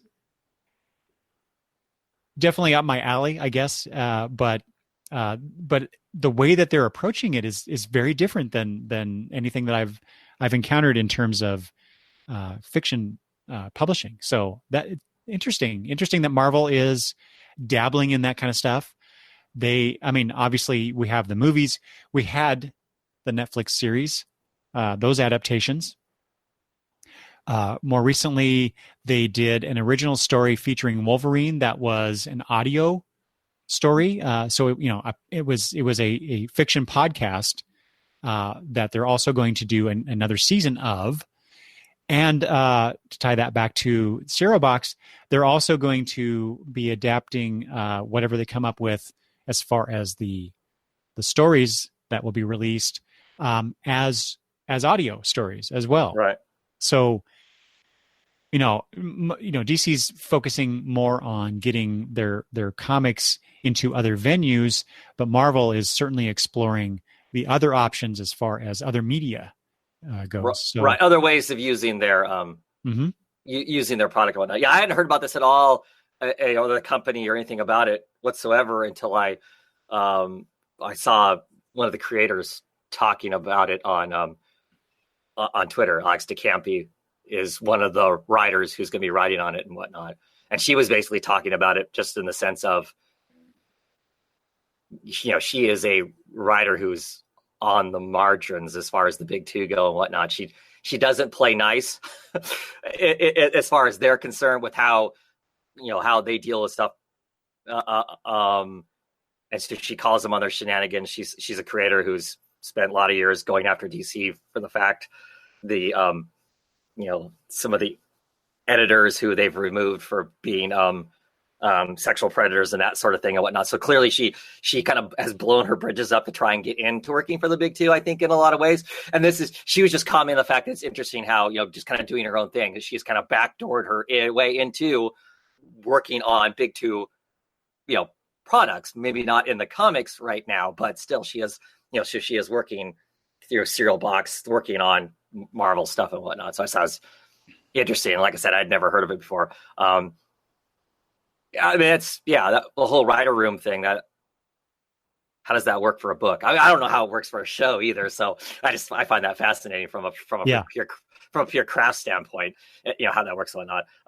I'm lazy. Best chances are I would listen to it as an audio book before I would read it. I have too much stuff to read. I wouldn't have time to actually sit down and read it too. So, and it depends on what kind of access. I mean, if I have to download and pay for yet another streaming service, then that may chase me away from it too. So, well, yeah, it says the stories can be read via the company's app and website. Mm-hmm.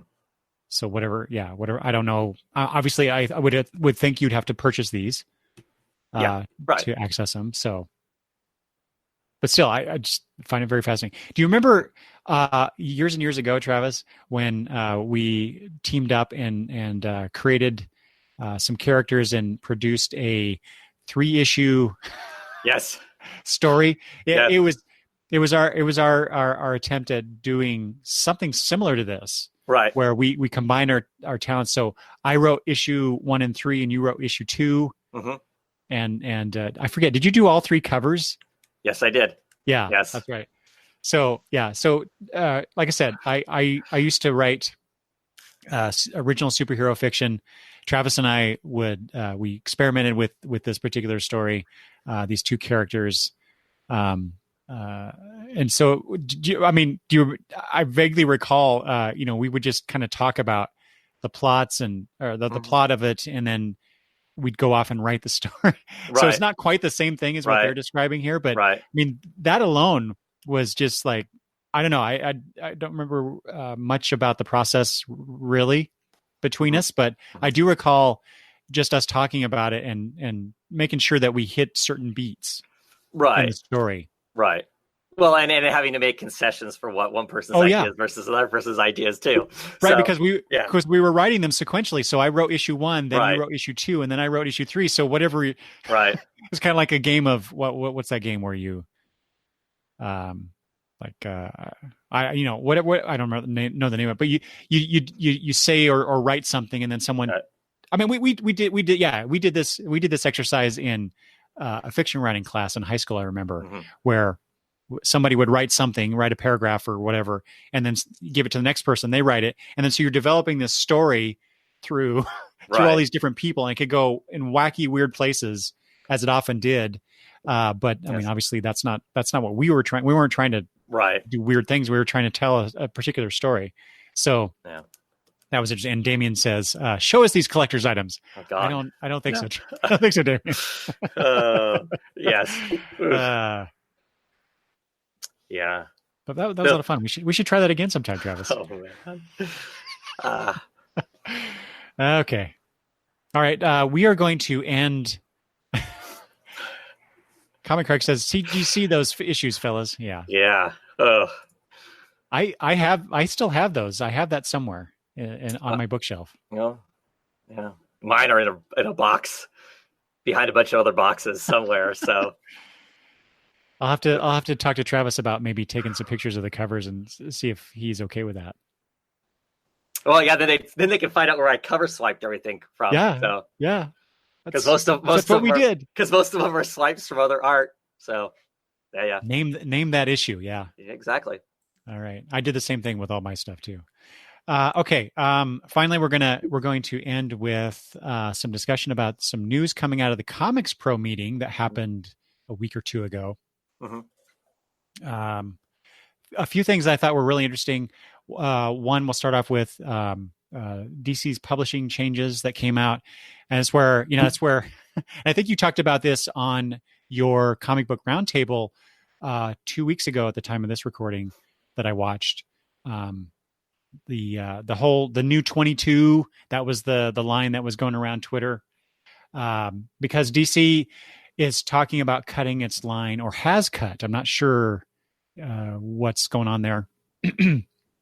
Cut its line by 10 to 15%. It says a cut which has already taken place. It's also cutting its collections.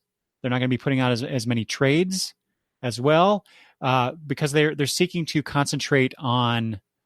I'm sorry, Damien just said Travis is Greg Land. I saw that. That's awesome.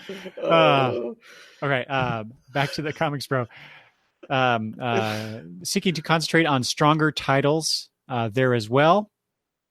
Apparently, there was some rumors going around that the 100-page DC Giants at Walmart were being canceled, and Dan DiDio came out, on Facebook and said, "No, they are not. We're expanding. They're expanding. The returns have been very low, and the program to DC's or in DC's mind has been a great success." So there's that, and then also there's been some layoffs at DC. There's been some shuffling of jobs.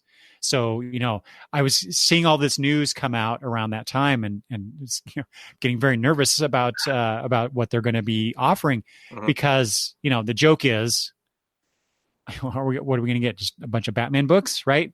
But I talked on Twitter about if they're going to cut back and try and concentrate on stronger titles, then will they be willing to take more chances and and publish things that they probably wouldn't if they wanted to? I don't know, whatever stronger titles means to them. So very very nervousness, or I get a sense of nervousness from myself about this news, right? So that was the first stuff that we heard about, I think, coming out of there. So there's that. DC's doing that. Well, you'll love that. Say what do you want to say about that, Travis? I love that, because you had listed here these bullet points. You kind of touched on those bullet points, but the last bullet point from this article out of Comics Beat was, despite the cutbacks and layoffs, DC won't be cutting the rates of the freelancers, which is good, and will continue to develop talent, but that talent will be more closely aligned with DC's publishing plans. What does that mean? Yeah. So what talent are they develop? What talent have they been developing? They've been developing talent that hasn't been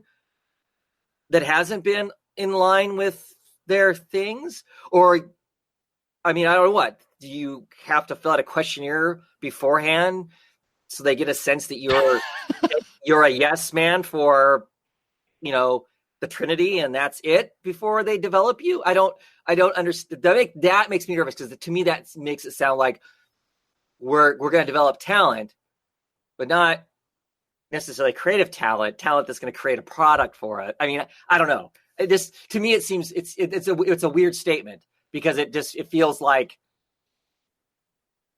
well, it's one of those things that feels to me like it's curtailing creativity versus production. Yes. And that was my fear as well. Well, and I think that those of us who have read books for a long time start looking back over the expanse of DC, and some of the stuff that some of the quote unquote great work, some of it is taught at university level stuff, would not exist if there was we're only producing this much stuff and it has to be on brand, or whatever the words they want to use. Mm-hmm. We wouldn't see things like Watchmen, or a lot of that stuff just wouldn't exist. And then I'm not, would the world be better off without? Whatever. But I think it's a piece of good work that that wouldn't exist otherwise. The Swamp Thing wouldn't have gone through what it went through without it. Most of the Vertigo line would not exist, because they were regular time before there was a Vertigo line. These were regular books that people were taking a chance on being different. And are we going to get that? I don't know. It just, that whole feels very chilling as far as, right. I mean, it's not a funny joke if all we're going to get is, 3 Superman titles, 4 Batman titles, begrudgingly one Wonder Woman title. And that's kind of it. That's scary. I mean, that's not fun. So, I mean, I guess it's good for me. It'll help my pocketbook a whole bunch, because there'll just be a lot less superhero books I'll pick up, I guess. But I don't know. That part of it's like, ooh. Well, we'll come back to that last point that you brought up, because something else that another person at the Comics Pro meeting brought up touches on that. But the next bit was a talk from Bob Wayne, who was used to work at DC Comics. He was in charge of sales and marketing there, and he's had different roles over the years. But so there's a bunch of quotes I'm gonna be reading a lot here. So bear with me. Some points that he brought up that I want to touch on. So he says, when you relaunch a character, you have to give the audience what they think they want, or something that the vast majority of them see as a clear change for the better. Change alone is not automatically an improvement. For example, when Frank Miller took over the pencils on Daredevil, it was clearly better than what had come before it. When Marv Wolfman and George Perez revitalized the New Teen Titans, it may not have been what fans expected, but it was clearly better. Relaunching every 6 months is almost always not going to be better. But that's the trick, right? Is to know, going back to developing the talent, being more closely aligned with DC's publishing plans. Is the stuff that's coming going to be better? How are they going to gauge that? Who's the ultimate ruler of that is us, the buying public. I mean, they can think all they want that they've got the next Frank Miller's Daredevil or whatever, and it just doesn't resonate with us, the readers, the buyers. So that's interesting. Obviously, he's clearly correct, but that's in hindsight. I knew. I mean, as soon as I read, because I had read Teen Titans comics before I read New Teen Titans, and so I knew that was different. And given Perez and what they were doing with that first arc with the New Teen Titans, it was clearly, this is something to pay attention to. And I'm sure if I'd been reading Daredevil at that time, and with Frank Miller coming on, I would have noticed it as well. Yeah. Mr. Wayne continues, I believe we're now in a period of change. You'll need to encourage those changes. And so remember, he's talking to retailers. He's talking to publishing folks as well, mostly the retailers, I believe. You'll need to encourage those changes, and you'll want to nurture them when they occur. A sidebar to some of you. Praising positive actions will help you more in the long term than a withering critique of how you would have done it better. We're going to come back to that in a second, or in a few minutes. I've been on the retailer side and I've been on the publisher side. Trust me on this one. I thought that was very interesting. Yeah. One change in our industry, and this paragraph that I want to read is really why I want to bring this up. This goes back to, in a tangential way, the Dwayne McDuffie Awards. One change in our industry to me is inarguably for the better. So let me be clear. I believe that inclusion is important to the future of comics, and I believe in the power of tolerance, diversity, and representation. I don't believe that comics should be set in stone based on how they looked when any of us were children. It's time to get back to basics. Retailers who care about comics, selling them to readers who care about comics. And there's a bunch of stuff that I cut out. Those are just the highlights that I wanted to talk about here. So I encourage people to go find that article and read everything that Mr. Wayne said. But I mean, he's right? There's nothing there that we fundamentally disagree with. Right. The whole "don't complain" part is curious. That's from he says he's worked both sides, but clearly he's been in publishing longer than he's been in retail. As far as that goes, I think you have every right to critique the stuff that you think is, wrong. Maybe how you critique it might be. I think that's probably what he was really getting at. It's the way that you do it instead of actually having legitimate concerns about how the comic publishing industry is going. Right. Those last paragraphs I think is interesting. The whole, basically the future is, inclusion and all of that, which I don't disagree with at all.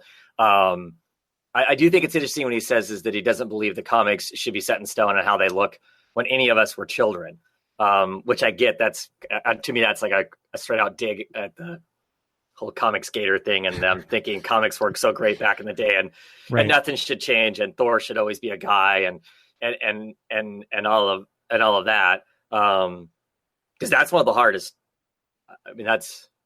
Even people who I know that are embrace there being a diverse cast of people and whatnot, don't necessarily want their favorite character suddenly becoming something else, though they haven't, but somebody replaces them, kind of thing. They, I think that anybody who read the Jane Foster as Thor and enjoyed that immensely.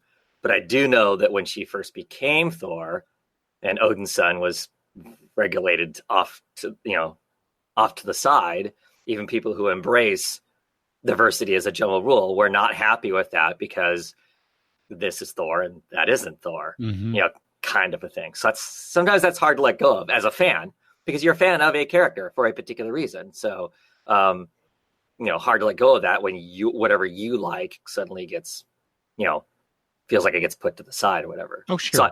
So I empathize with the sane person, the sane person who goes, wait, that's not what I'm, used to reading or whatever. But at the same time, you got this awesome story out of it and whatnot.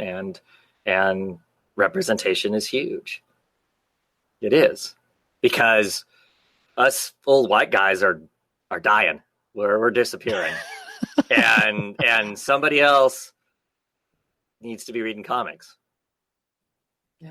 and right now, in my opinion, it's still the engine that drives the comic market is still, unfortunately, Marvel and DC. So you need to find young people, ways to get young people to be reading those things. Either that, or they need to figure out how to get them to jump in the other end of the markets heavy enough to allow the market to continue. Mhm. At least for as long as I'm alive. Once I'm dead, this comic book market can crash and burn and do what the hell it wants to. I don't care. Oh God, Just, no. just save the hobby at least as long as I'm around. Oh my gosh. I just want to point out, David in the chat said, I would love for DC to start doing more mini and maxi series to test the water and see what the market wants. Now, that's something that I particularly loved about DC. Well, Marvel too, I guess. In the early '80s, they did that. Mm-hmm. They would experiment with this third or fourth tier character just to see, what would stick essentially. And from some of those things, some great stuff came eventually. Mm-hmm. I totally agree with that. I've made that comment myself a few times on Twitter in recent months. Because I would like to see that as well. Yeah. So that's one way that they could do that. Mm-hmm. However, considering what we just talked about, it makes me wonder if they will do anything like that going forward. Right. So, yeah, it's as Mr. Wayne said. We're in a, what do you say? I believe we're now in a period of change. I think that is the is a contender for biggest comment about comic books at the moment. But so okay, so moving on. This is the last thing. So Brian Hibbs, are you familiar with Mr. Hibbs, Travis? Only through this article, reading his credentials as far as what he has done and whatnot. I mean. So yeah, he's kind of a firebrand, right? I mean, he's kind of a he's very much a spokesperson in a way, in some sense. He's a retailer, but he also writes. Is it for Newsarama or is it for CBR? I forget now. He writes the tilting. That's CBR. The tilting windmills. Yeah, tilting into windmills, or I think that's the Don Quixote-esque whatever title. Yeah. Mm-hmm. So he often provides commentary about the comic book publishing, what's going on in comic book publishing. Mm-hmm. So he had some things to say. He actually had a 10-point plan to save the comic book industry. Is how the media, comic book media, is promoting this. But right. I'm not going to get into his 10-point plan. I want to talk about some of his comments. Mm-hmm.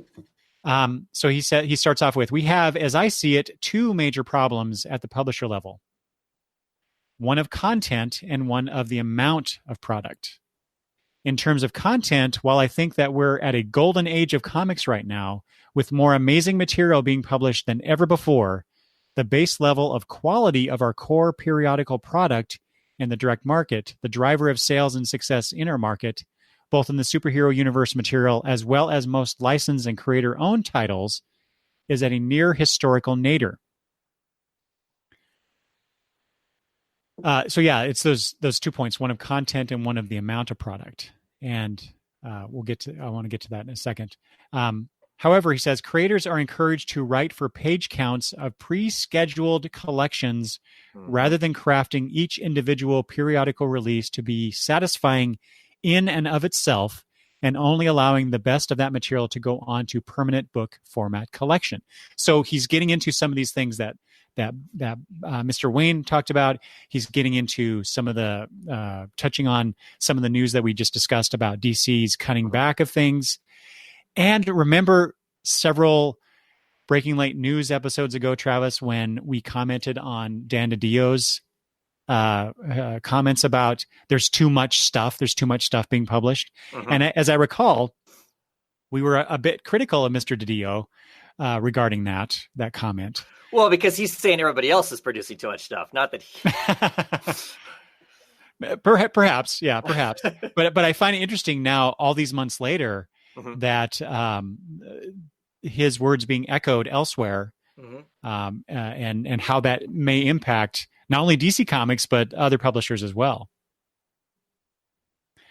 He continues on, there are also plainly entirely too many SKUs in the market, which is, in case people are unaware what SKU is, it's just an item for sale.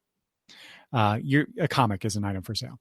At the front of the process, how did we enter a world where they're offering us 12 different Spider-Man branded comics in a single 4-week period? When exactly did we cross the Rubicon that suggested that bi-weekly or faster production was the right way to make comics, and how customers actually want to purchase comics? Please listen. We are destroying and devaluing our blue chip stocks rather than drawing in the vast Muggle audience to purchase our products. I have to say, I don't necessarily disagree with him on certain points. Specifically, why do we need, I don't know what the actual number is, but his number of 12 different Spider-Man comics in a month, and bi-weekly shipping of titles. I won't even get into $3.99 and up prices, right? So it's interesting, and he didn't even get into, I don't think, or at least not as far as the stuff that I grabbed for our discussion. He didn't even get into variant covers, which that's I've read a lot of things recently about how that's one aspect of what is causing some issues publishing wise. Yeah, I think in that whole thing he does touch on that. Okay. Yeah. Now, what's your reaction to that bit? I saw you crinkle your nose. Well, I don't like being referred to as a Muggle, first and foremost. Well, I don't think he's talking about us. I think he's talking about the potential audience that hasn't discovered comics or is aware of them, but isn't the weekend or the Wednesday Warrior. Right. Yeah. Clearly I'm not a retailer, so I don't know. I could take guesses as to what's going on, by what the stuff we read and whatnot. But I agree. I agree. You want to be a Spider-Man fan, but there, using his example, which I don't think is real. There's not 12 things tied to Spider-Man, I don't think, but there are a lot. Just like there's a lot of Batman, there's a lot of X-Men stuff. I don't, this is an example. I don't touch the X-Men stuff because there's too much of it now. I would love to go back to reading the X-Men. I read them in the Claremont days and loved them to death, and they kind of moved away from them, and I've kind of wanted to go back to it. But it's all over the map, and I know that anytime I touch an X-Men book, it's inevitably within 4 issues, it's going to be tied into the other, 3 or 4 X-Men book that are out there, and that's unattainable. And I'm one of the rich people buying comic books. I can buy lots of comic books. I only have so much time, so I don't want to venture into all of that. Give me a core book and let me read it. I stepped away from Superman because it started to feel like I was missing part of the story if I wasn't getting Action Comics and Superman together. So it's all stuff I'm walking away from because I can't just get the thing I want. I don't want to. I do collect 2 Batman books right now, because I'm enjoying Batman and I always get Detective Comics, but I'm about ready to be done with Detective Comics. Not because they're tying into each other. I'm just not interested in both of them. Plus, they both come out twice a week. So I'm technically getting 4 Batman books a month, which is too much. I don't need 4 Batman books a month. So, I get it. I don't think he's wrong. I don't think he's wrong on it. So. Well, apparently I should have continued with the next line because you touched on exactly what Mr. Hibbs next says, which is publishers are treating the customers as super fans who are bottomless ATM machines. I like that reference. Yeah, that actually resonates with me as well. Mm-hmm. But every working retailer in this room can tell you that this doesn't match the reality of our customers, who are the people who want or even can afford this endless barrage of material clumping down the pipeline, is narrowing and hollowing out month after month, and is soon going to hit a number that is probably not sustainable for any of us. Right. Oh, well, because I know that I am an exception to the rule of just about anybody else, with a few exceptions. There's a few of us that are old enough and financially enough that we can kind of buy what we want to without having as much concern about budget. I'm saying I sound like I'm some rich asshole or something, but which is you're the 1% of the comic book crowd, right, exactly. Which is not the case. I don't buy everything, and I don't want to buy everything. But for me personally, money is less of a crimp than just what do I have time to read and how much crap do I want to read in the process of it and whatnot. But I know I'm the exception. I know 100% that I am the exception. Most people are, as comic books keep going up in price and whatnot, most people are, okay, how do I crimp my pull list down to this or whatever? Or how do I, make that, cheaper? And it's not like I'm not using resources to make my comic book purchasing cheaper. I am, I buy my stuff through a company that offers me, deep discounts because I'm ordering way in advance and, all of that kind of stuff and whatnot. But for sure, David Lee's in the comments right now, cranks out a video just about every day and whatnot. Awesome guy. He did the math, I believe, on Marvel's War of the Realms that's coming up. And if you want the entire storyline, the first month is $200 with the comic books. Just War of the Realms. That's getting all the stuff. Now I don't know anybody who gets all the stuff anymore. Me and Damien had a conversation a little bit last night about this on the roundtable. And there was somebody in the comment that said that they had gotten all of the Siege stuff. And that was the last time that they had bought everything for an event. I mean, because how do you? How do you?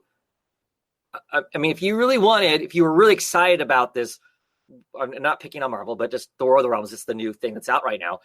If you were really excited about it and wanted to see it all, holy crap. Mm-hmm. I mean, so you just forget about all your other comics you're buying just to get that? I don't know, or how much of it do you miss? Getting all that would be more than my budget for everything that I currently purchase. So that's too much. Yeah. So, I don't know. I mean, to me, that seems, granted, the argument is you don't have to buy it all. Well, duh. But why produce something when you can't, that people can't get it all? I mean, let's be realistic. You can't get it all, kind of a thing. Well, but it's never been the point, I don't think, for either DC or Marvel that their readers would purchase everything. They're trying to provide a range of material that would appeal to various different people. But in the case of an event, though, it's all encompassed under the same thing. So I still think that applies. So I don't think so, because I think that would make you. I would think that would make you more inclined to want to get it because it's all part of the same thing. Perhaps. Yeah. Personally, I'm for any event, I've never looked at it like I have to get everything to be able to enjoy the story to its fullest or to experience, the event in its fullest in any way. It was just a matter of which characters am I more interested in relation to that event. Right. And I mean, like I said, there have been a couple times that I've basically walked away. I'm clearly a DC fan. I've walked away from an entire month of DC purchasing of stuff because they pull some sort of shenanigan that I don't want to participate in. Mm-hmm. So yeah, I mean, I completely agree with the comment about the fact that we are being treated like ATM machines and they're banking on us and we know that we're disappearing. Us super fans are disappearing, and it's not realistic for new people coming up to be those super fans, or they get excited, they buy all the stuff, get burnt, and then completely walk away from comics after they've been, burnt on whatever thing came up that they not knowing. Because I mean, there's a certain amount of education involved in collecting comics. There is. You're reliant either on the retailer to clue you in if you're like new or not. So if you're new into comics and this War of the Realm thing comes up and you're excited for it, if you don't know, you're trying to buy it all. Oh my gosh, how can I afford all of this stuff? Then you're burnt on it. And the retailer's not going to go, oh, no, you don't need to buy that. The retailer, chances are, is going to go, hell yeah, let's buy it all. Because they're there to sell books. Depending on what kind of a crappy retailer you have, I would hope they'd be one that went, ooh, careful here. But, I don't know. I definitely think that it's a thing. I think it's curious, and then you ended at the end of this. It looks like Dan Didio is right, which I think is hilarious because you're never going to get me to say that. I know. But some of his other comments that he had in that article, it's an interesting article. I mean, I don't 100% agree with the guy, and Damien has some interesting comments about him that, he has been somebody who's been around for a long time, talking about the behavior of publishers and whatnot is going to just sink the comic industry. And he's been saying that for a long time. Yeah, Damien says he's always been a doomsayer. Right. and yeah, I've encountered that as well. Yeah, but it's just taking longer for the doom to happen. Are we getting to that point? I mean, some of the stuff that we're saying is owie stuff was some stuff that 7 years ago he was saying is going to be a problem, and it's just continued to be a problem. Part of that article is like 10% of the comic book stores have shuttered in the last year or something like that, which I don't know if that's a good thing or a bad thing. I mean, you figure out your market or you don't exist as a small business. I think that's just the reality. I have to admit, reading all this stuff makes me even more scared of the idea of venturing into being a comic book shop retailer myself. It's one of those kind of wild fantasy things. If I want enough money, I'd retire and open up a comic book shop. That would be cool, right? But some of this stuff sounds scary, and I don't know how. I don't know how you navigate. Of a retailer aspect, I don't know how they navigate it. To be honest, the whole variant cover shenanigans and whatnot that go on. I like to tell myself, no, I wouldn't. At some point you have to tell your customers, sorry, I'm not going into debt here, so you can get that Jim Lee cover. It's not going to cover my cost. I guess you have to go someplace else. And maybe that's hard to tell your customers. You're going to have to go someplace else, especially if there are other stores around. I would be lucky where I live. There are no other stores, so I would have a monopoly as far as that goes. But all that kind of stuff is whatever. One of the things that you left out in his article I thought was interesting. He kind of goes after editors and the whole what an editor does now. And I thought that was pretty interesting, that his comment was he didn't feel like the editors now are not groomed to edit good books. Editors now are groomed to keep the wheels on the bus and do this other kind of social media, not necessarily, but they're more of the personnel shuffle aspect of it, not craft aspect of it. That's right. What their editors are being groomed for, the personalities that are making the book, not groomed to make the book a better book. They aren't getting out their red pen and going, this isn't. That's his opinion. I don't know how does he know? I mean, that's one of those things. I'm always curious what editors actually do in comic books, and I don't know how he knows either. I mean, is he in the room with the editors to know what they're, or not? Or is he just saying, I think all these books suck, and they suck because an editor didn't take care of business? And maybe so. I don't know. I imagine that certain comic book editors that I follow on Twitter would greatly object to his characterization of their work. Yeah. Well, right. Would like to throw a punch that guy. I get it, but I thought it was interesting. And to some degree, it does seem that way at times to me. But I mean, like I said, at the same time, it's one of those things. How do you know? Because you're not there. I'm not there to know what an editor's up to or not up to. Until I hear a horror story about it, then I know, I guess. But well, you brought up the number of shops closing, and part of the reason I didn't include that is because I did see a response to that from, I think, the Comicron folks saying that's not true. Yeah, basically, calling into question his numbers. Yeah, well, right. He just threw something out, I think. Yeah. Yeah. Well, and his numbers include, and because he was asked about it, the Comicron folks or person asked him specifically, where'd you get the numbers? What does this entail really? And so it included a lot of things that are considered hobby shops, but not necessarily comic book direct market shops. So any place that sells comics? Oh, okay.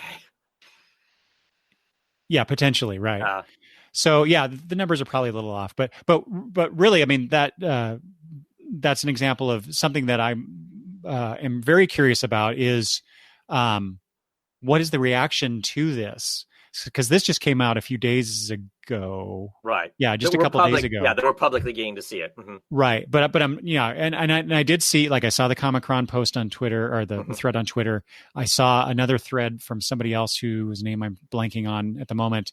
But it was just kind of a general reaction to what Mr. Hibbs was talking about. Mm-hmm. Basically saying, comics have been dying, quote unquote, dying for decades, and we're still around. We have to make adjustments and all this kind of stuff. So, some people are seeing the glass is half empty, and some are seeing as the glass is half full. Right. And so I don't know. Obviously, I don't know the answer. I'm not a retailer. I'm not a publisher, but Well, like you though, I'm very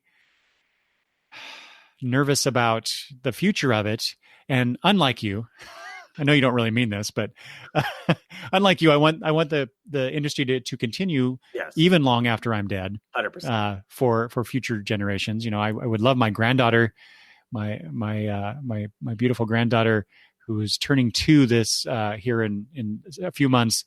I would love for her to grow up and become a lover of comic books like her grandfather, and then of course everybody else. But so yeah, it's interesting times in which we live, I believe, is the only phrase that I can offer is any kind of comment on this. But it's really interesting to see these perspectives from Mr. Hibbs, from Mr. Wayne, from other people, talking to a specific audience, not the general buying public like us, Right. but to the retailers and the publishers, and to see what comes next, I guess. Right. Well, I appreciate everybody's voice in it and whatnot, and I don't take any of these people at 100% face value. I mean, they've all got everybody that we have a thing from has some sort of skin in the game, in some fashion or another. So clearly it's, unless it's hard data, it is one person's opinion versus another person's opinion, kind of the thing. It's interesting watching some of those different people's opinions start to gel, though, as far as, like DC, some of the choices they're making, this retailer person, what he's saying about the volume of books that are on the shelves, and that stuff's starting to jive now, whether or not they're talking to each other or listening to each other, or there's been enough of that feedback, or DC's got something else going on, and this is just easy for them to piggyback off of it and make it sound like that's part of why they're, truncating what they're truncating or whatever. I don't know, but it's interesting. So unfortunate is, as we talk about that, we DC heavy, whatever, we just haven't heard anything out of Marvel to know what their publishing plan is, other than we're cranking out a bunch of books. We don't know what's going on. They've been strangely quiet, or tight-lipped, or I don't think I'm missing it, because I'm not a Marvel super fan, but they're part of the industry. They pull the industry whatever direction they choose to go because they put out so much stuff and sell so much stuff. So I do pay attention. Just really haven't seen anything. It seems like since what's his name became the EIC, that it's kind of things of they talk less and we're seeing less. It's not Baru, right? What is his name? Sapolsky? Yes. Yeah. We just hear a lot less, it seems. Other than him occasionally coming on Twitter and putting his foot in his mouth, kind of thing. Yeah. But, I don't know. It's all interesting stuff. It's one of those kind of things where sometimes I tell myself I shouldn't look because I'd be happier just, reading my comics and not knowing, but can't look away either, kind of a thing. So, yeah. Well, yeah, it's given this digital age, this newfangled technology. Yep. Yeah. We can't help but be immersed in it. Right. And I've often felt that way too, Travis. It was like all this behind the scenes stuff and rumors about people and behaviors, and we're just blissfully reading our comics and going, oh, this is really cool. And now right. We can't help but know that, such and such a person is a jerk, and right. DC's doing this and Marvel's doing that. And, it's be careful what you wish for, I guess, is maybe the operative phrase here, because we as fans, when we were growing up, I remember it was like, how cool would it be to work at DC or Marvel or whatever, right. and be involved in the creation of this stuff. And I don't know that I'd want that. I think I'm just happy being the recipient of the product itself, right, and not have to worry about the ins and outs and the politics and but yeah, like I said, interesting times. I'm really curious what I'll be focused on finding out more reactions to the Comics Pro meeting. Mhm. And I mean, obviously nothing's going to change overnight. We still have to see what the impact of what DC's changes are going to be Right. long term. Yeah. When does that start happening? When do we start seeing less of things? And Well, according to the article, they've already cut, whatever that means, because I don't know that. I mean, some books have ended. I mean, Green Arrow, for example, we talked about that Mhm. last time, but that that's one book. What? right. I mean, there are obviously others. It doesn't seem like overall that they've made any major changes. Right. So I imagine we will see that happening in over the next several months. Mhm. Yeah. So yeah. Well, that's all the news I had, Travis. Is there anything else that you wanted to throw in last second? Nope. I don't think so. All right. Well, thank you everybody in the chat who's been talking away. I really appreciate that. For people who are listening to this in the future, they can leave comments on YouTube below the video. Also, Travis, how can they contact you if they wish to do so? And plug Comic Book Roundtable. Anything else you'd like to throw out there? How can people find you? Right. So you can contact me through YouTube. My channel is Oddville's Thoughts. You can hit me up Gmail with Oddville's Thoughts. And I'm on Twitter. Annoyingly, my Twitter handle there is the _Gaunt Man. Oh no, underscore. Let's see, the _Gaunt _man. Someday maybe I'll change that. But I think if you type in Oddville's Thoughts, it will pop me up there too. If you're doing a search that way and whatnot. So, yes. Yep. Come and check out. I attempt to do a weekly show. I call it a roundtable. Sometimes I have multiple guests on. Sometimes it's just me, and I talk about the prior week's books. I do shoot other videos occasionally where I talk about other stuff and whatnot. We'll see. I'm hoping to do more, but no promises. I got tired of failing on my promises. I'm going to do different videos, but maybe at some point. I never promise anything. I just put out content. Yeah, there you go. In case you are new watching this video on YouTube, or someone's pointed you my way for the podcast that I do, Long Box Review, just go to longboxreview.com. You can find out everything there is to know about the show and all the posts that I have there as far as the videos and the audio podcast feed that I have as well. But if you'd like to send me comments, you can always do so by emailing me at longboxreview@gmail.com, or you can follow me on Twitter at longboxreview, all one word. And I'd be glad to talk comics with you, just as Travis is. Mm-hmm. All right. With that, I guess, Travis, we're done. No more news until next month, maybe. Cool. Hopefully you're still feeling good, and we can go back to our monthly chats. Definitely. So we don't take up 2.5 hours of our day catching up on the news. All right. Good talking with you, buddy. Yep. Same you. All right. Thanks, everybody. Thanks for watching. Thanks for listening. And I will talk to you later. Bye-bye.